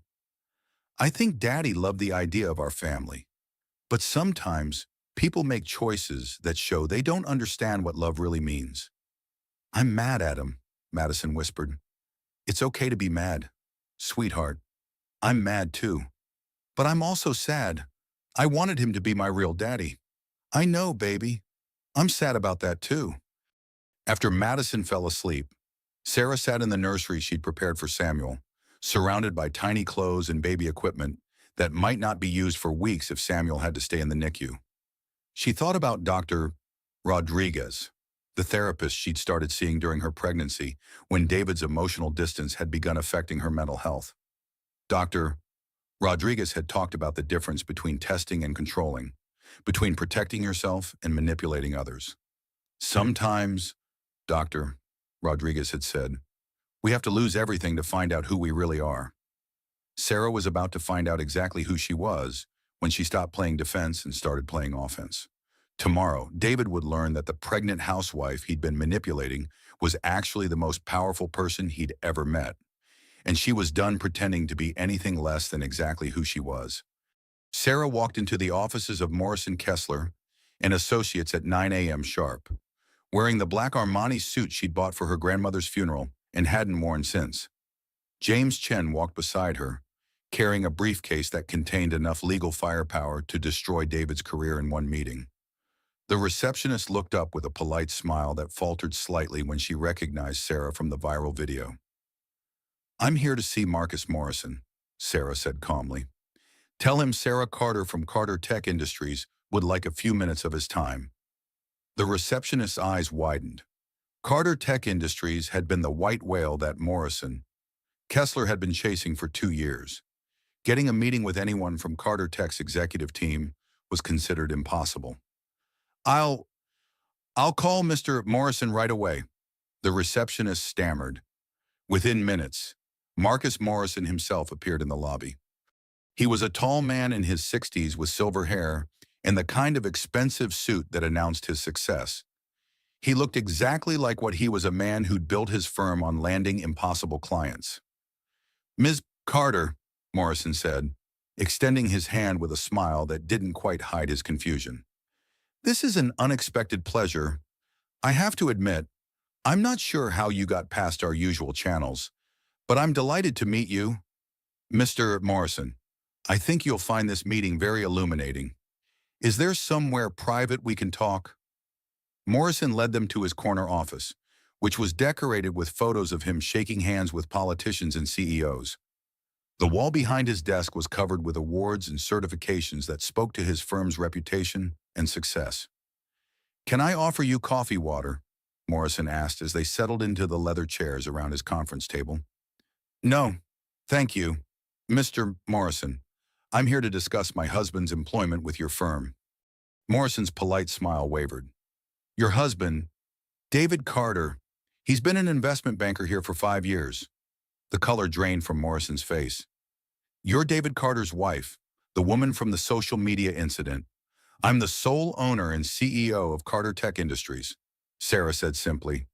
And yes, I'm also the woman whose husband has been having an affair with one of your employees while she live-streamed the destruction of my family from my kitchen. Morrison looked like he was going to be sick. Miss Carter, I had no idea. When we saw the video, we were concerned about the firm's reputation, but we had no idea about your connection to Carter Tech. Your firm has been pursuing a contract with my company for 2 years. You've submitted 14 separate proposals, each one promising discretion, integrity, and family values. How exactly does David's behavior align with those promises? James opened his briefcase and placed a thick document on the table. Mr. Morrison, this is a comprehensive report detailing David Carter's conduct over the past 8 months. Falsification of travel records, misuse of company resources for personal relationships, and violation of your firm's ethics policies regarding relationships with subordinates. Morrison picked up the report with trembling hands. As he read, his face went from pale to red to pale again. I had no idea the scope of this situation, Morrison said finally. Ms. Carter, on behalf of the firm, I want to apologize for any— Mr. Morrison, Sarah interrupted. I'm not here for apologies. I'm here to inform you that Carter Tech Industries will never do business with Morrison, Kessler, and Associates as long as David Carter is employed here. The silence in the office was deafening. Sarah could practically hear Morrison calculating the financial impact of losing a potential client worth billions of dollars. Furthermore, Sarah continued, I'll be recommending to my board that we avoid any firm that employs David Carter in the future. Word travels fast in our industry, and my recommendation carries significant weight. Ms. Carter, Morrison said carefully, what exactly are you asking me to do? I'm not asking you to do anything, Mr. Morrison. I'm simply informing you of my position. What you do with that information is entirely up to you. Morrison looked at James, who had remained silent but was clearly taking notes of every word. Mr. Morrison, James said, my client has also asked me to review any contracts or agreements that David Carter has negotiated on behalf of your firm over the past 2 years. We found several instances where his personal relationship with Vanessa Price may have created conflicts of interest. Conflicts of interest. Ms. Price has been instrumental in several of David's biggest deals. Client meetings at expensive restaurants, travel arrangements, entertainment expenses, all approved by David and justified as business necessities. But our investigation suggests that many of these expenses were actually related to their personal relationship. Sarah watched Morrison's face as he processed the implications. Not only was David's affair a public relations nightmare, but it might have cost the firm money through fraudulent expense reports. There's more, Sarah said quietly. Vanessa's social media presence has been carefully curated to show her living a lifestyle that far exceeds her salary at your firm. Designer clothes, expensive jewelry, luxury vacations. All of this while she was supposedly building her career as a junior associate. You're suggesting that David was using firm resources to fund his affair. I'm not suggesting anything. Mr. Morrison, I'm presenting facts that you can verify through your own records. Oh, Morrison stood up and walked to his window, looking out at the city skyline. Sarah could see him weighing his options, keep David and lose any chance of landing Carter Tech, or cut ties with David and potentially open the door to the biggest client in the firm's history. Ms. Carter, Morrison said finally, I want to assure you that Morrison, Kessler, and Associates takes these allegations very seriously. We will be conducting a full investigation into David Carter's conduct, and if we find evidence of misconduct, appropriate action will be taken. Mr. Morrison, David served me with divorce papers while I was recovering from emergency surgery. He's attempting to take custody of my children by claiming I'm mentally unstable. He's currently planning to abandon the child he's having with Ms. Price. Does this sound like someone who represents the values of your firm? Morrison returned to his seat, his decision clearly made. Ms. Carter, David Carter will be terminated immediately. And I want to personally assure you that Vanessa Price will also be dismissed. Their conduct has brought shame on this firm, and we cannot tolerate employees who behave in such an unprofessional manner. I appreciate your quick action, Mr. Morrison. However, I should clarify that this doesn't automatically open the door to a business relationship between our companies. Carter Tech will be carefully evaluating all potential partners based on their demonstrated commitment to ethical business practices. Of course, I understand completely. Sarah stood to leave, but Morrison stopped her with one more question. Ms. Carter, may I ask why you chose to reveal your identity now? You could have simply instructed Carter Tech to avoid our firm without anyone knowing the connection. Sarah smiled, and for the first time since this nightmare began, it was a genuine smile. Mr. Morrison, my husband has spent months telling people that I'm a weak, unstable housewife who can't handle reality. I thought it was time to show him exactly who he's been underestimating. As they left Morrison's office, Sarah could hear him already on the phone with HR, demanding that David and Vanessa be escorted from the building immediately. James was grinning as they waited for the elevator. Sarah, that was masterful. By the end of the day, David will be unemployed and unemployable in this city. Is that too harsh? Sarah asked, though she felt no guilt about what they'd just done. Sarah, David used your children as weapons against you. He tried to destroy your reputation and your relationship with Madison. He put your health and Samuel's health at risk with his lies and manipulation. I think terminating his career is proportional justice. Sarah's phone buzzed with a text from Emma. Madison's school called. Some parents are asking questions about the video. Do you want me to handle it? Actually, Sarah said to James, I think it's time I started handling things myself. No more hiding. No more protecting other people's feelings at the expense of my own truth. They drove to Madison's school, where Sarah requested a meeting with the principal. It was time to control the narrative about her family's situation, instead of letting social media rumors define them. Principal Williams was a kind woman in her 50s, who had always been supportive of Madison's academic progress. She looked concerned as Sarah and James entered her office. Mrs. Carter, I'm so glad you came in.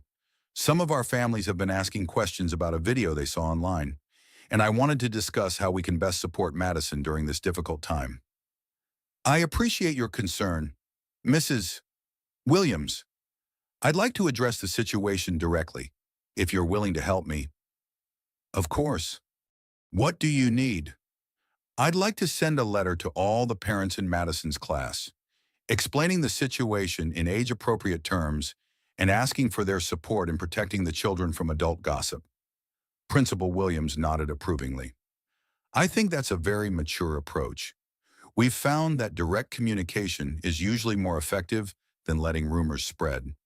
Sarah spent the next hour crafting a letter that explained the divorce, acknowledged the public nature of some aspects of the situation, and asked the parent community to focus on supporting the children rather than discussing their family's private matters.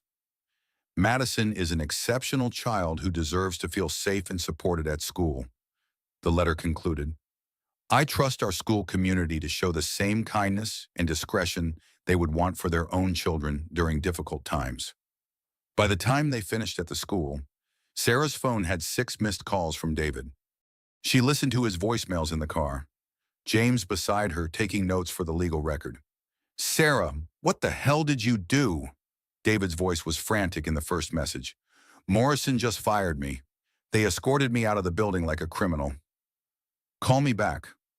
The messages became increasingly desperate as David realized the scope of what had happened. In the final voicemail, his voice was barely recognizable. Sarah, they're saying I'll never work in this city again. You've destroyed my career, my reputation, everything I've worked for. How could you do this to the father of your children? How could I do this? Sarah said aloud. How could he do what he did to the mother of his children? Sarah, James said gently, are you prepared for David to escalate his behavior? Men like him don't handle public humiliation well, especially when it comes from someone they've been underestimating. What kind of escalation? Harassment? Threats? Attempts to turn people against you? He's lost control of the situation, and he's going to be desperate to get it back. As if summoned by their conversation, Sarah's phone rang. David's name appeared on the screen. Answer it, James advised. I'll record the call for evidence. Hello, David. Sarah, we need to talk. What you did today was nuclear. You've destroyed my entire life. I told the truth about your behavior to your employer. If that destroyed your life, maybe you should examine your choices. My choice is Sarah. You lied to me for 3 years about being a billionaire. You manipulated me, tested me, played games with me. And when I made mistakes because of the impossible situation you created, you decided to end my career. David, you cheated on me. You got another woman pregnant. You tried to take my children away from me. You served me with divorce papers while I was in the hospital. None of that happened because of my inheritance. That happened because of who you really are. Who I really am, Sarah. I'm a man who worked 70-hour weeks to support a family that could have bought my entire firm without blinking. I'm a man who felt like his wife was laughing at him behind his back for 3 years. Can you honestly say you wouldn't have felt betrayed? For a moment, Sarah felt a flicker of guilt. Had she been unfair to test David without telling him? Had her desire to be loved for herself created an impossible situation for him? Then she remembered Vanessa live streaming from her kitchen, calling her selfish while David nodded along. She remembered the divorce papers demanding custody of her children. She remembered sitting alone during her ultrasound while David was planning his future with another woman. David, if you had talked to me about feeling betrayed, we could have worked through it. If you had been honest about your feelings instead of cheating and lying, we could have found a solution, but you chose deception and manipulation instead of communication. I chose survival, Sarah. When you're married to someone with that much power, you do whatever you can to protect yourself. By trying to destroy me, by trying to level the playing field. The conversation continued for 20 more minutes, with David alternately pleading, threatening, and trying to guilt Sarah into undoing what she'd done to his career. But Sarah's resolve only strengthened as she listened to him refuse to take responsibility for his actions. When she finally hung up, James looked at her with something approaching admiration. Sarah, you just handled that conversation better than most people handle business negotiations. You're ready for whatever comes next. What comes next? David's going to fight back. He's going to try to use the children, use public opinion, use whatever leverage he thinks he has. But you have something he doesn't. What's that? The truth and the resources to make sure the truth wins? That evening, Sarah picked up Madison from Emma's house and drove to the hospital to visit Samuel. Her son was stronger every day, his tiny fist grabbing at her finger when she placed her hand in his isolette. Mommy, Madison said as they watched Samuel sleep, are you going to crush Daddy like a bug? Sarah looked at her daughter in surprise. Where did you hear that phrase? Aunt Emma was talking to her friend on the phone. She said you were going to crush Daddy like a bug because he messed with the wrong mom. Sarah sighed. Even when she tried to protect Madison from the adult drama, 8-year-olds had a way of overhearing everything. Madison, I'm not trying to crush anyone. I'm trying to protect our family and make sure you and Samuel are safe and taken care of. Good, Madison said firmly. Because Daddy hurt our family, and people who hurt families should get in trouble. Looking at her daughter's determined expression, Sarah realized that Madison was stronger than she'd given her credit for. Children were resilient, and Madison was learning that standing up for yourself wasn't cruel. It was necessary. As they left the hospital that night, Sarah felt something she hadn't felt in months' hope. She was no longer the pregnant wife who discovered her husband's affair. She was no longer the victim of someone else's betrayal. She was Sarah Carter, CEO of Carter Tech Industries, mother of 2 extraordinary children, and a woman who had finally stopped apologizing for her strength. David had picked the wrong billionaire to underestimate. 3 days after David's termination, Sarah was feeding Samuel in the NICU when her phone buzzed with an unknown number. She almost ignored it, but something made her answer. Sarah, this is Vanessa. Sarah's blood went cold. What do you want? Vanessa, I need to talk to you, in person. There are things about David that you need to know. I think I know enough about David. Thank you. No, you don't. Vanessa's voice was shaky, completely different from the confident woman who had live-streamed from Sarah's kitchen. Sarah, I found something. Documents, photos, things that prove David has done this before. Sarah's heart stopped. Done what before? Please just meet me. There's a coffee shop called Grind on 5th Street. I'll be there in an hour. Against her better judgment, Sarah agreed to meet. She left Samuel with the NICU nurses and drove to the coffee shop, her mind racing with possibilities. What could Vanessa have found that would make her reach out to the woman whose life she'd helped destroy? Vanessa was sitting in a corner booth when Sarah arrived, looking nothing like the polished woman from the restaurant or the live stream. Her hair was unwashed, her eyes were red from crying, and she was wearing an oversized hoodie that couldn't quite hide her growing belly. Thank you for coming, Vanessa said as Sarah sat down across from her. Talk fast. Vanessa, I have a premature baby in the NICU and a daughter who's trying to understand why her family fell apart. I don't have time for games. Vanessa pulled out a tablet and set it on the table between them. David left this at my apartment when he came to get his things. I was going to return it, but I accidentally opened some files I shouldn't have seen. She turned the tablet towards Sarah, and what Sarah saw made her stomach drop. The screen showed a folder labeled Project Sarah with dozens of subfolders, financial research, background investigation, custody strategy, medical records. He's been planning this for over a year, Vanessa whispered. Sarah, he hired a private investigator to research your background before you even got married. Sarah scrolled through the files, her hands shaking. There were copies of her grandmother's obituary, articles about Carter Tech Industries, financial records that should have been private. David had known about her inheritance before their wedding day. This isn't the worst part, Vanessa said quietly. She opened another folder labeled Angela Martinez Research. Sarah's blood turned to ice. Who is Angela Martinez? David's first wife, the one he told you died in a car accident. Sarah stared at the screen, trying to process what she was seeing. David had told her that his first wife had died tragically 3 years before they met, and that he'd struggled with grief and depression before finding love again with Sarah. Vanessa, what are you showing me? Angela Martinez didn't die in a car accident. Sarah, she disappeared. And before she disappeared, she was threatening to expose David for financial fraud. The files Vanessa showed her were like something out of a crime thriller. Police reports, newspaper articles, bank records. Angela Martinez had been married to David for 2 years when she discovered he'd been embezzling money from his employer and hiding assets from her. According to the police reports, Angela had been planning to testify against David in a federal fraud case when she vanished. Her car was found abandoned near a bridge, but her body was never recovered. The case was eventually classified as a presumed suicide, though Angela's family had insisted she would never have killed herself. Sarah, Vanessa said, her voice barely above a whisper. There are photos. She scrolled to another file, and Sarah saw surveillance photos of Angela Martinez.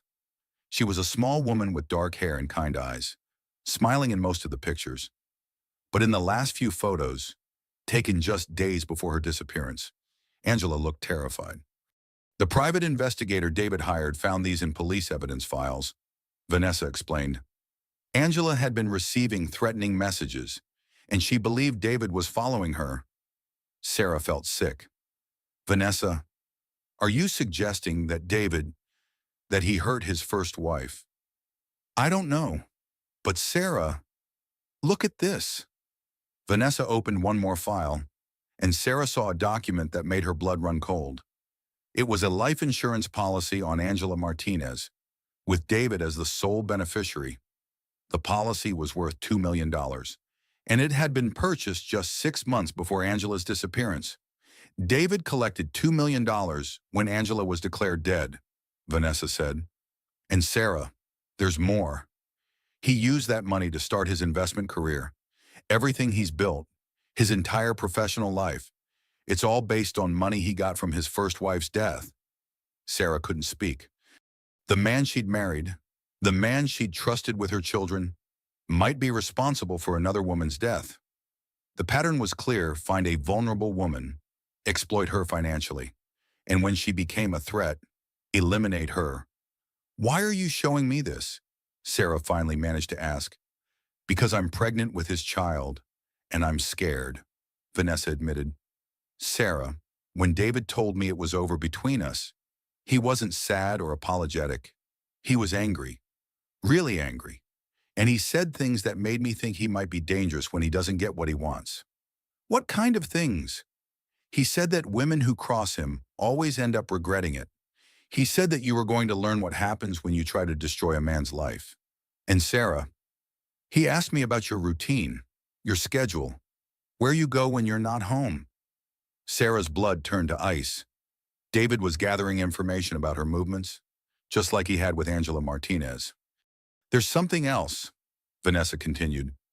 I've been getting messages, threatening messages. Someone's been following me, taking pictures of me. I think David is trying to scare me into keeping quiet about what I know. Sarah pulled out her phone and called James Chen immediately. James, I need you to meet me at the police station right now, and I need you to bring security specialists. I think David might be dangerous. What's happened? I'll explain when you get here. But James, I think my husband might have killed his first wife. An hour later, Sarah and Vanessa were sitting in a police interview room with Detective Rodriguez, a serious woman in her 40s who specialized in domestic violence cases. James sat beside Sarah, taking notes and occasionally asking clarifying questions. Ms. Price, Detective Rodriguez said to Vanessa, you understand that you're making very serious allegations. Accusations of murder, fraud, and stalking. Are you prepared to make a formal statement? Yes, Vanessa said firmly. I know I've made mistakes, but I'm pregnant, and I'm scared for my life. If David did something to his first wife, he might do something to me, or to Sarah. Detective Rodriguez turned to Sarah. Mrs. Carter, have you noticed any unusual behavior from your husband recently? Any threats? Any changes in his routine? Sarah thought about the phone calls, the desperation in David's voice when he'd been fired, the way he'd asked about her schedule and her whereabouts. He's been calling constantly since I had him fired, and he's been asking my daughter questions about where I go during the day, what time I come home, whether I'm alone. We'll need to review all of these documents, Detective Rodriguez said, looking at the tablet Vanessa had brought. And we'll need to reopen the Angela Martinez case. Ms. Price, I'm going to recommend that you enter a protective custody program until we can assess the threat level. What about me? Sarah asked. What about my children? We'll arrange for police protection while we investigate. Mrs. Carter, I have to ask, do you have somewhere safe you can stay somewhere? Mr. Carter wouldn't think to look for you. Sarah thought about her options. David knew about Emma's house, knew about her usual routines and favorite places, but there was one place he'd never been, one place he didn't even know existed. Yes, Sarah said, I have somewhere safe. 2 hours later, Sarah was packing bags for herself and Madison while police officers waited in her driveway. She'd called Emma to pick up Madison from school and bring her to the safe house, and she'd arranged for round-the-clock security at the NICU to protect Samuel. As she packed, Sarah thought about the woman in the photos, Angela Martinez. How had she felt when she discovered David's crimes? Had she been as shocked as Sarah was now? Or had she seen warning signs that Sarah had missed Sarah's phone, buzzed with a text from an unknown number? You should have minded your own business. Some secrets are meant to stay buried. Her hands shaking. Sarah showed the message to the police officer, standing guard in her bedroom. That's definitely a threat, Officer Martinez said.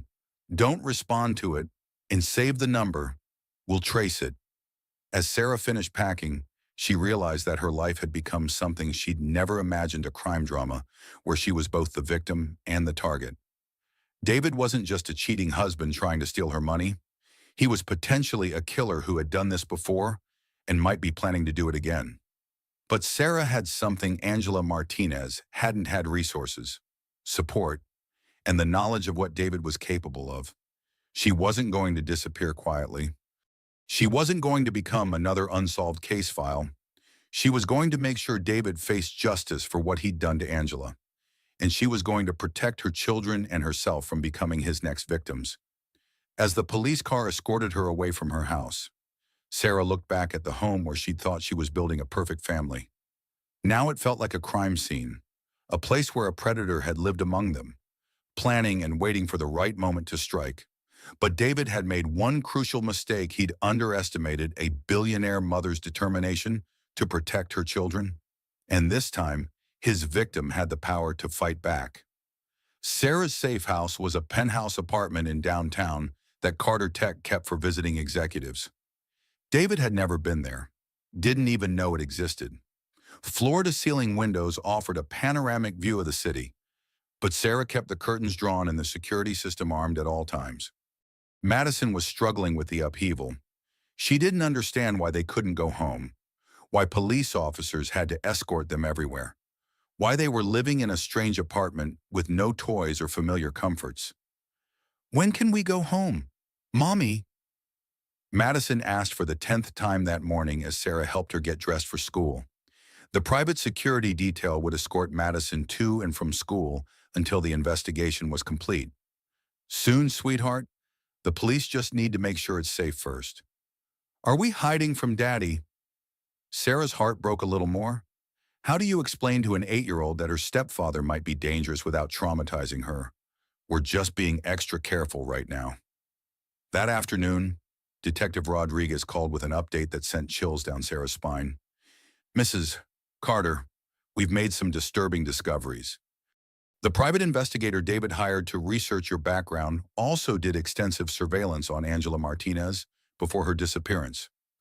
We found photos dating back months before she went missing, including pictures of her daily routines, her workout schedule, even the routes she took to and from work. He was stalking her. It appears so.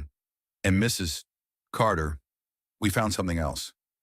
David purchased a boat 2 weeks before Angela's disappearance, a boat that he sold immediately after she was declared dead. Sarah's blood went cold. A boat.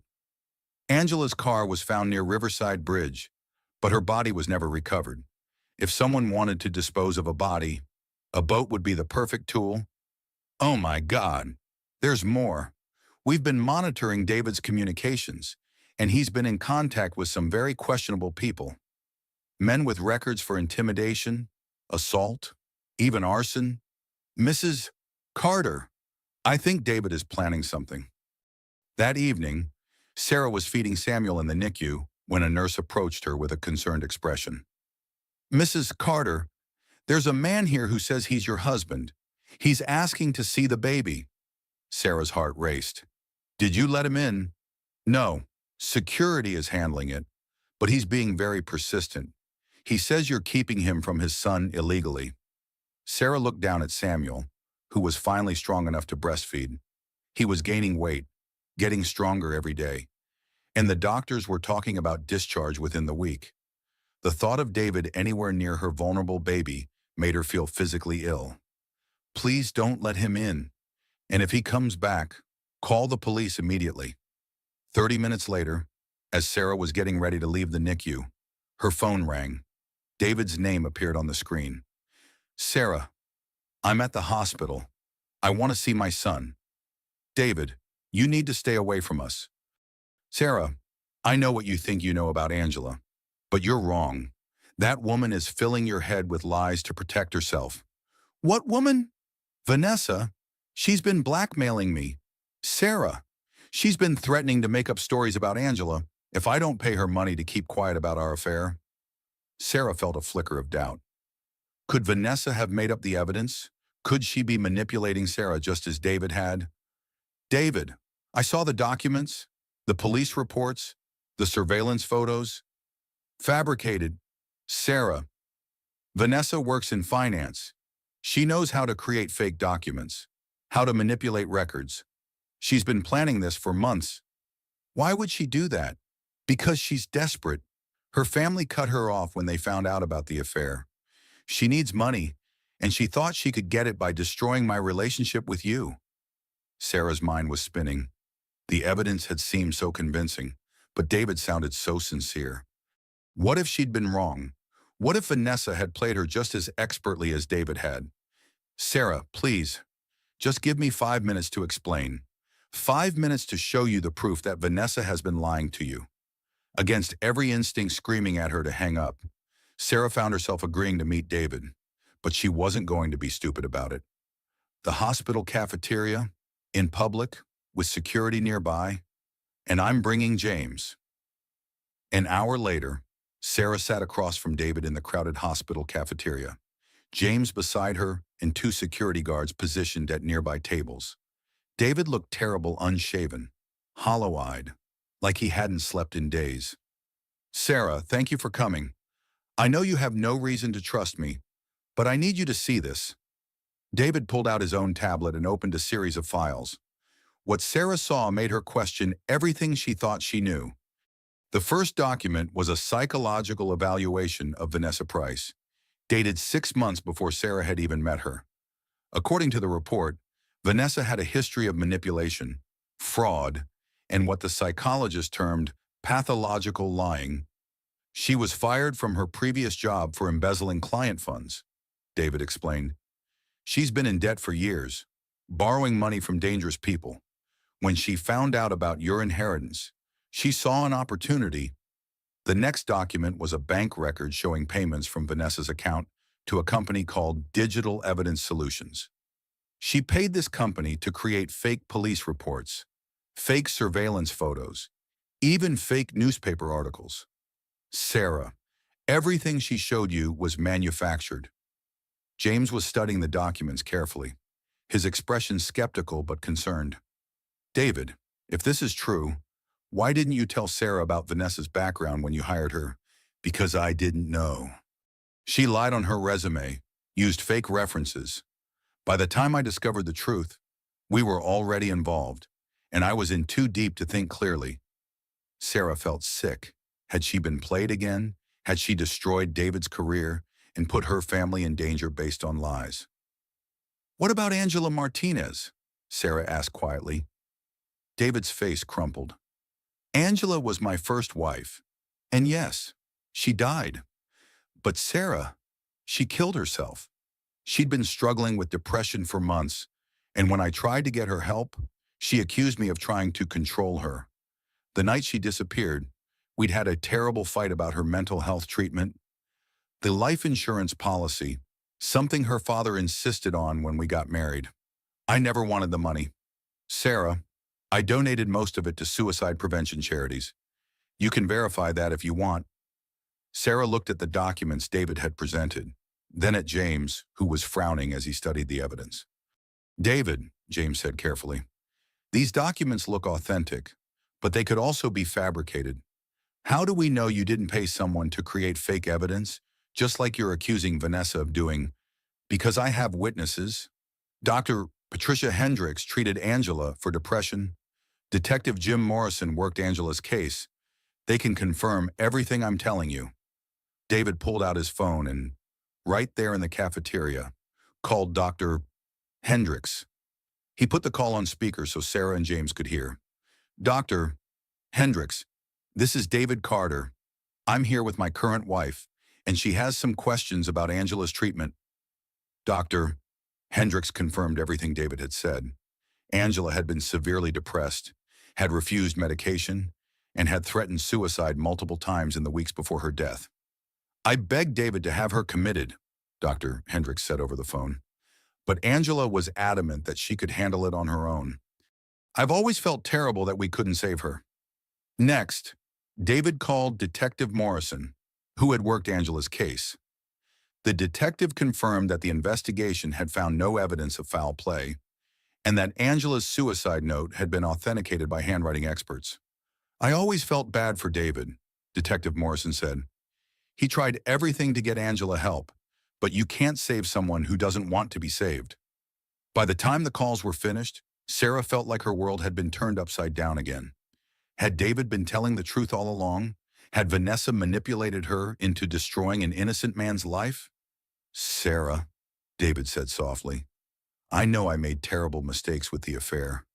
I know I hurt you and betrayed your trust. But I never killed anyone, and I never stalked anyone. Vanessa created this entire conspiracy to destroy our family and extort money from us. But the threatening messages, the surveillance photos of Vanessa, staged by Vanessa herself. Sarah, she's been playing a long game, and we both fell for it.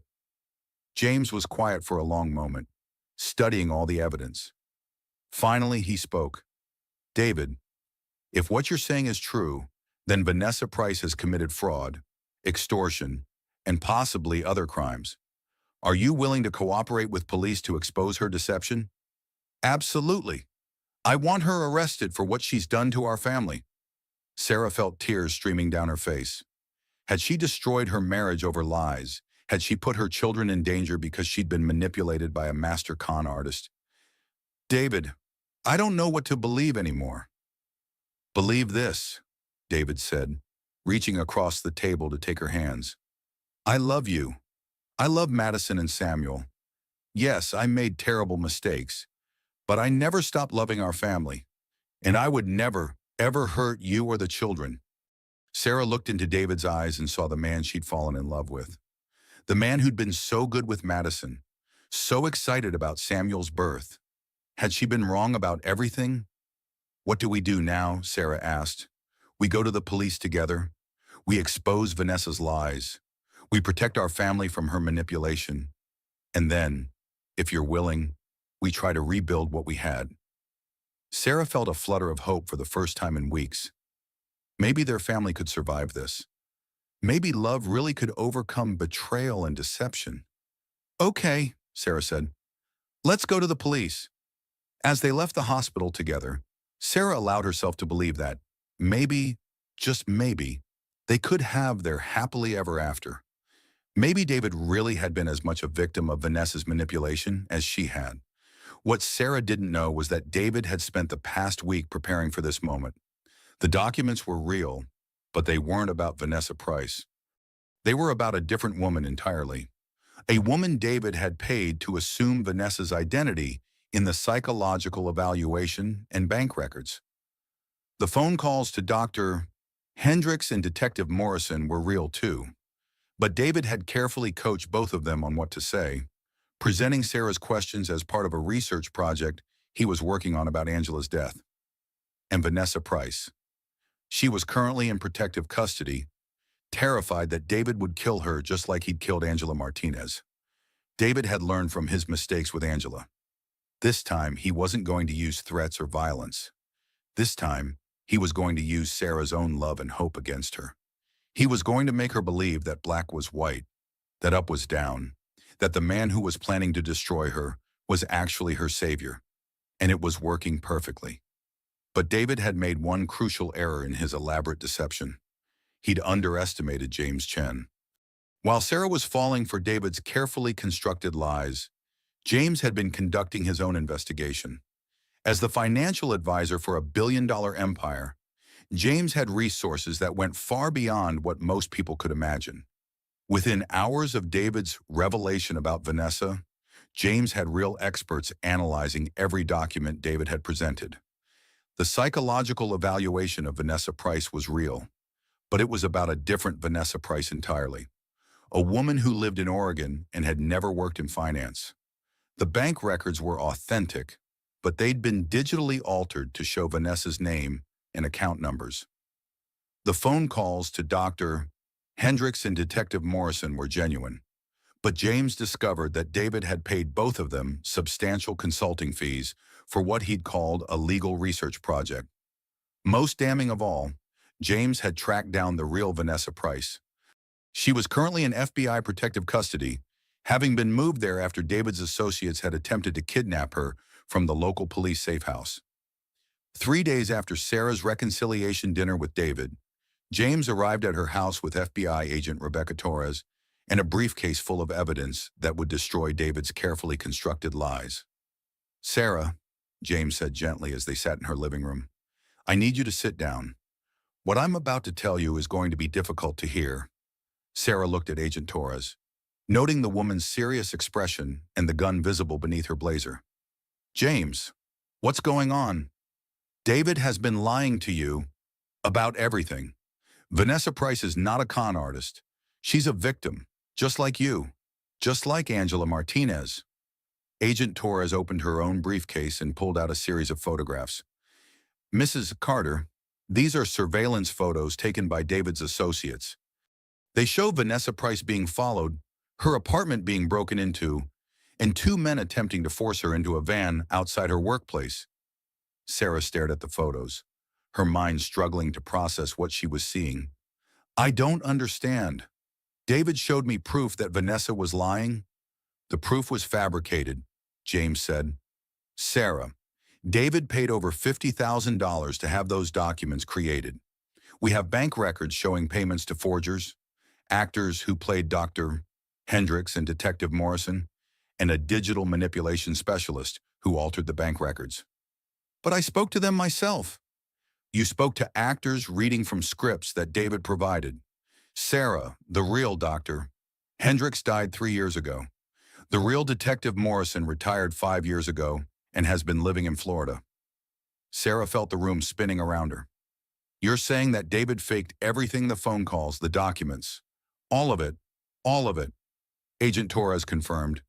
"Mrs. Carter, your husband is currently under federal investigation for the murder of Angela Martinez, conspiracy to commit fraud, and attempted kidnapping. We've been building a case against him for months. Months? How is that possible? James looked uncomfortable. Sarah, I've been working with federal investigators since you first told me about David's behavior. When someone with your level of wealth reports suspicious activity from a spouse, it triggers certain protocols. You've been investigating my husband without telling me. We've been protecting you without telling you. Sarah, David's pattern of behavior suggested he was extremely dangerous. We needed to gather evidence before making any moves that might put you or the children at risk. Agent Torres pulled out another set of documents. Mrs. Carter, we have evidence that David has done this before, not just with Angela Martinez. We've identified at least 3 other women over the past 10 years who have disappeared or died under suspicious circumstances after becoming involved with David Carter. Sarah felt physically sick. 3 other women. David Carter isn't even his real name. He's actually David Morrison, and he's been using false identities to target wealthy women for over a decade. You're not his victim, Mrs. Carter. You're his survivor. The next few hours were a blur of statements, evidence reviews, and safety protocols. Sarah learned that David had been planning to kill her and make it look like a suicide brought on by postpartum depression.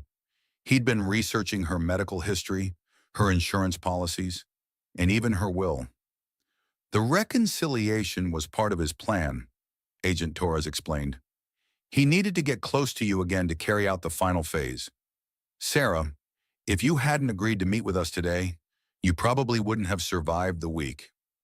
That evening, as Sarah sat in her kitchen with Madison and Samuel, who had finally been discharged from the NICU, she tried to process everything that had happened. David was in federal custody, Vanessa was safe, and her family was finally secure. Mommy, Madison said as Sarah helped her with homework, are the bad men going to go to jail? Yes, sweetheart. They're going to go to jail for a very long time. Good, because people who hurt families should get in trouble. 6 months later, Sarah was testifying before Congress about financial abuse in divorce proceedings.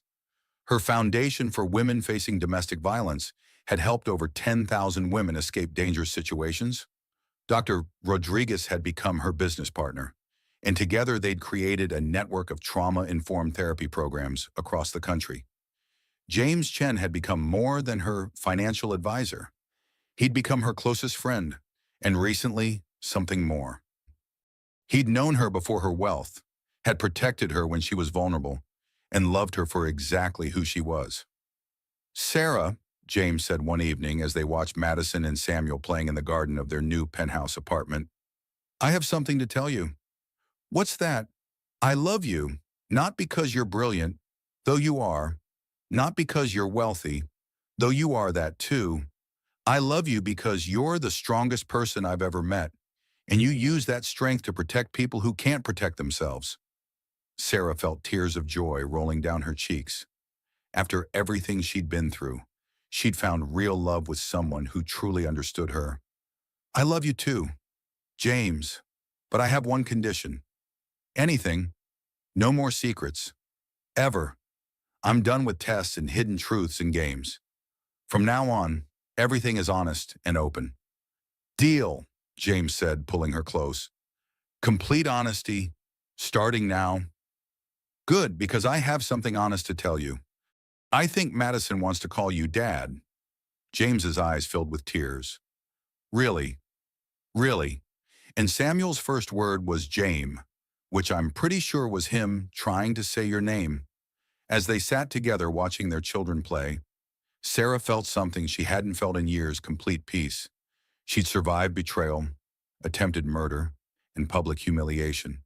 She'd emerged stronger, wealthier, and surrounded by people who truly loved her. She thought about her grandmother's advice. Test his love before you reveal your wealth. The test had revealed David's true nature, but it had also revealed her own strength. She wasn't just a billionaire or a mother or a survivor. She was all of those things, and she was finally comfortable being exactly who she was.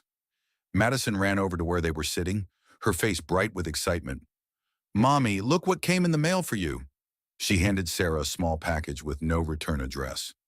Inside was an old photograph and a note written in elegant handwriting.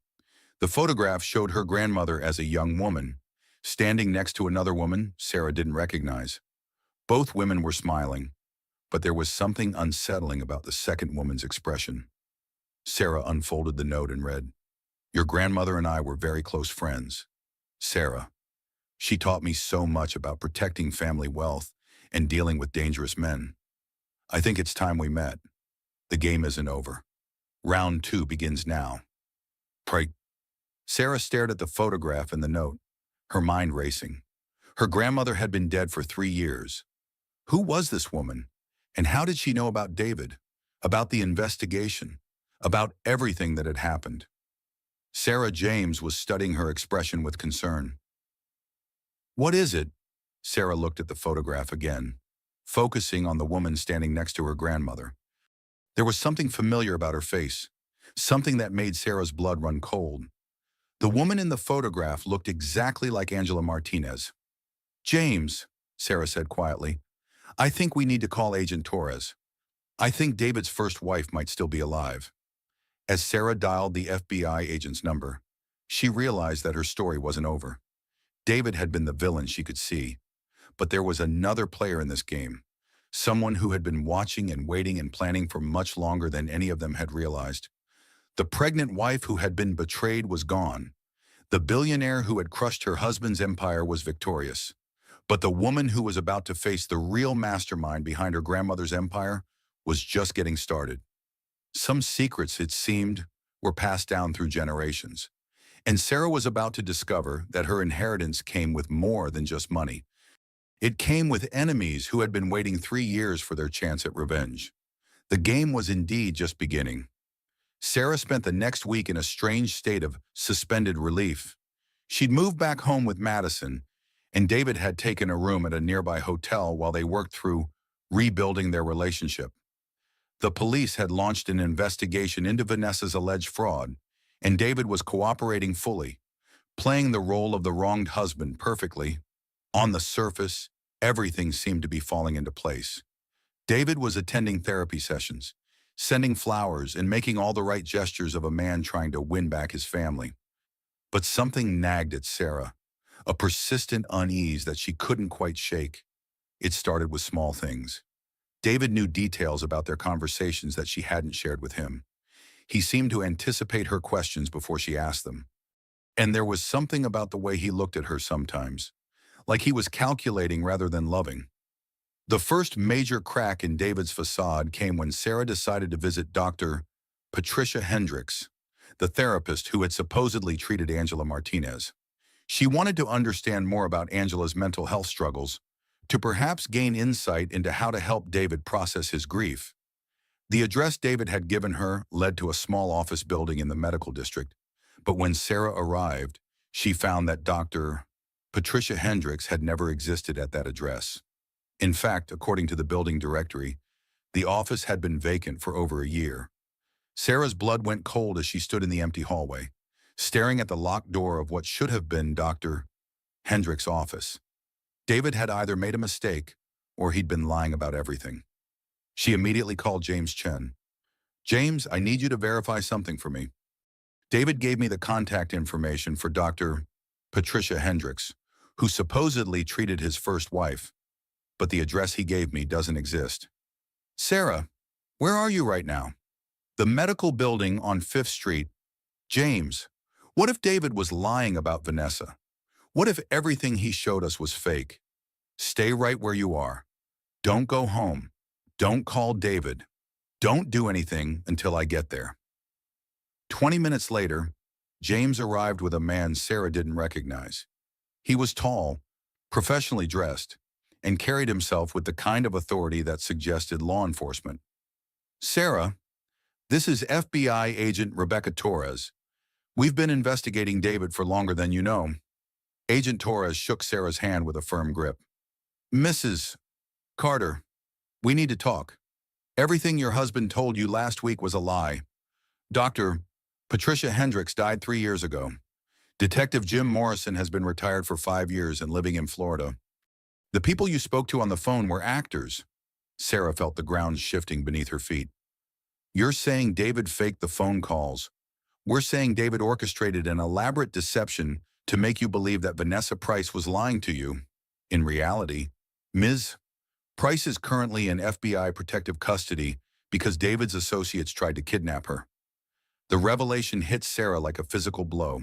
She had to sit down on a nearby bench to keep from falling. Associates. David Carter isn't his real name. Mrs. Carter. He's actually David Morrison, and he's been using false identities to target wealthy women for over a decade. Angela Martinez wasn't his first victim. She was his fourth. Agent Torres pulled out a thick file folder. We have evidence linking David to the disappearances or suspicious deaths of at least 5 women over the past 12 years. All of them were wealthy. All of them trusted him completely. And all of them discovered his true nature just before they died. Sarah's hands were shaking as she processed this information. 5 women. The pattern is always the same. David researches his targets carefully, often spending months learning about their finances, their routines, their vulnerabilities.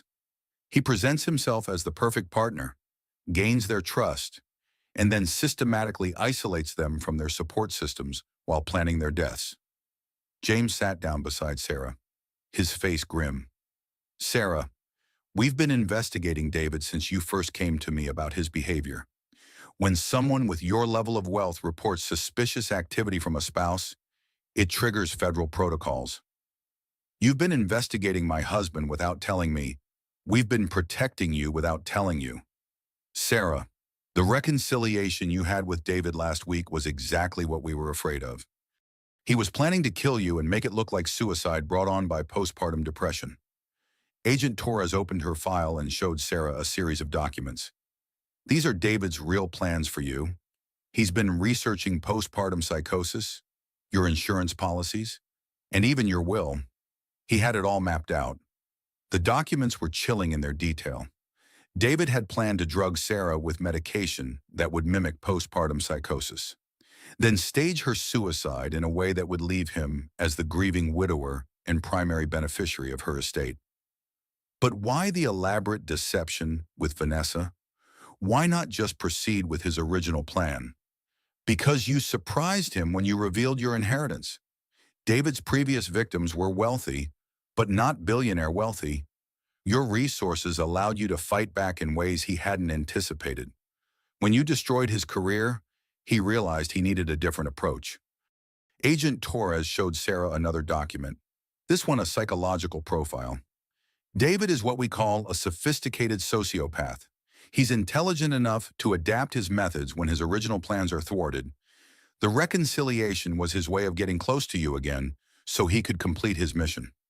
Sarah thought about the past week, about how David had seemed almost too perfect in his remorse and dedication to rebuilding their marriage. How long did I have, based on his pattern? Probably another week. He was waiting for you to fully trust him again, to let your guard down completely. The weight of how close she'd come to death was overwhelming. Sarah found herself crying, not from sadness, but from a mixture of relief and rage that was almost too intense to bear. What happens now? She managed to ask. Now we arrest David and his accomplices. We've been gathering evidence for months, and we finally have enough to ensure he never hurts anyone again. That afternoon, Sarah watched from the safety of an FBI safe house as David was arrested at his hotel. The news footage showed him being led away in handcuffs, his face a mask of rage and disbelief. The man who had calculated her death down to the smallest detail couldn't believe that his carefully planned deception had failed. The investigation that followed revealed the full scope of David's crimes. He'd been part of a network of con artists who specialized in targeting wealthy women. They shared information, resources, and even alibis for each other's crimes. Vanessa Price, it turned out, had discovered the network's existence when she'd found David's real identity. Her decision to expose him had saved not just Sarah's life, but potentially the lives of other women who were being targeted by David's associates. I'm so sorry, Vanessa said when she and Sarah finally met in person, weeks after David's arrest. I know I caused you so much pain by having the affair, but I had no idea what kind of monster he really was. You saved my life, Sarah replied, and my children's lives. I can't thank you enough for being brave enough to come forward. Vanessa was visibly pregnant now, and Sarah felt a pang of sympathy for the younger woman who would be raising David's child alone. What will you tell the baby about their father? Sarah asked gently.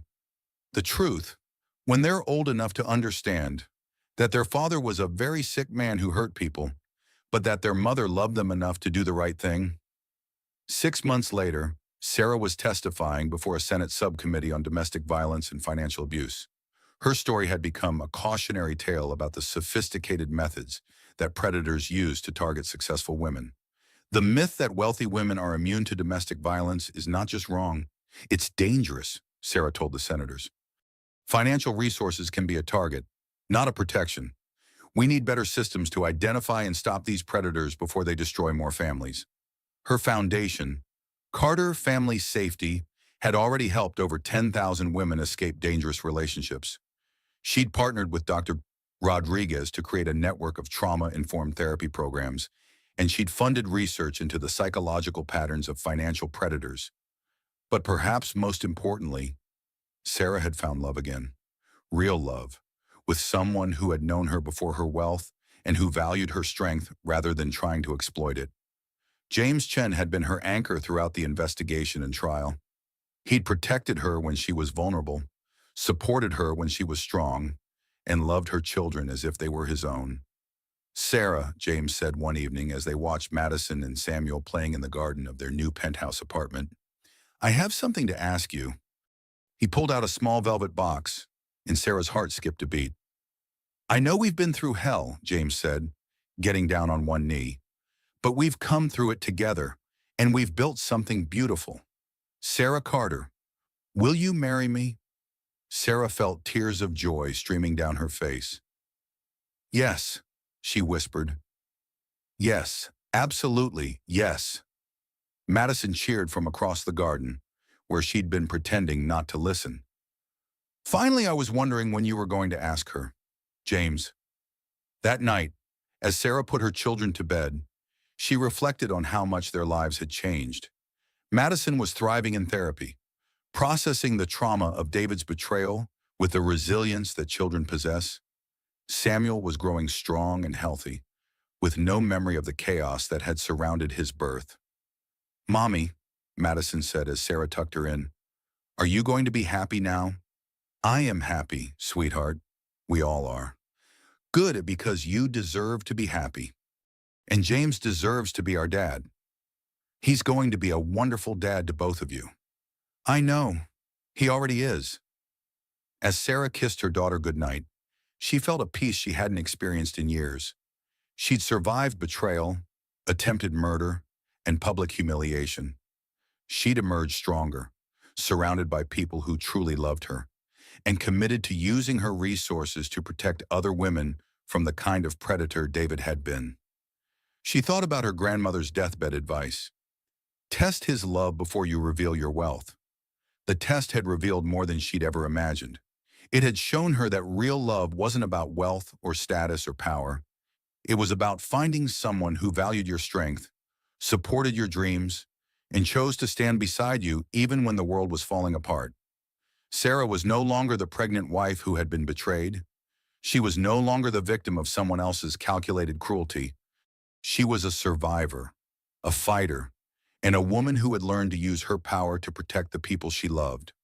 But most importantly, she was happy, genuinely, completely happy for the first time in years. As she settled into bed that night, Sarah allowed herself to believe that the worst was finally behind them. David was in prison. His network had been dismantled, and her family was safe and whole. What she didn't know was that someone had been watching her family's recovery with growing resentment. Someone who had been planning their own revenge for much longer than David had been planning his crimes. The next morning, Sarah found a small package on her doorstep with no return address. Inside was a photograph of her grandmother as a young woman, standing next to another woman Sarah didn't recognize. Both women were smiling. But there was something unsettling about the second woman's expression. The note attached was written in elegant handwriting. Your grandmother and I were very close friends. Sarah. She taught me so much about building empires and protecting family wealth, but she also taught me about revenge. I think it's time we met. David was just the warm-up act. The real game begins now. Imiad. Sarah stared at the photograph, her mind racing. The woman standing next to her grandmother looked strikingly similar to Angela Martinez, David's supposedly dead first wife. As Sarah called Agent Torres to report the threatening message, she realized that her story was far from over. David had been the predator she could see, but there was another player in this game, someone who had been watching and waiting and planning for much longer than any of them had realized. The pregnant wife who had discovered her husband's affair was gone. The billionaire who had crushed her husband's empire was victorious. But the woman who was about to face the real mastermind behind her grandmother's mysterious past was just getting started. Some secrets, it seemed, were passed down through generations, and Sarah was about to discover that her inheritance came with enemies who had been waiting years for their chance at revenge. The game was indeed just beginning.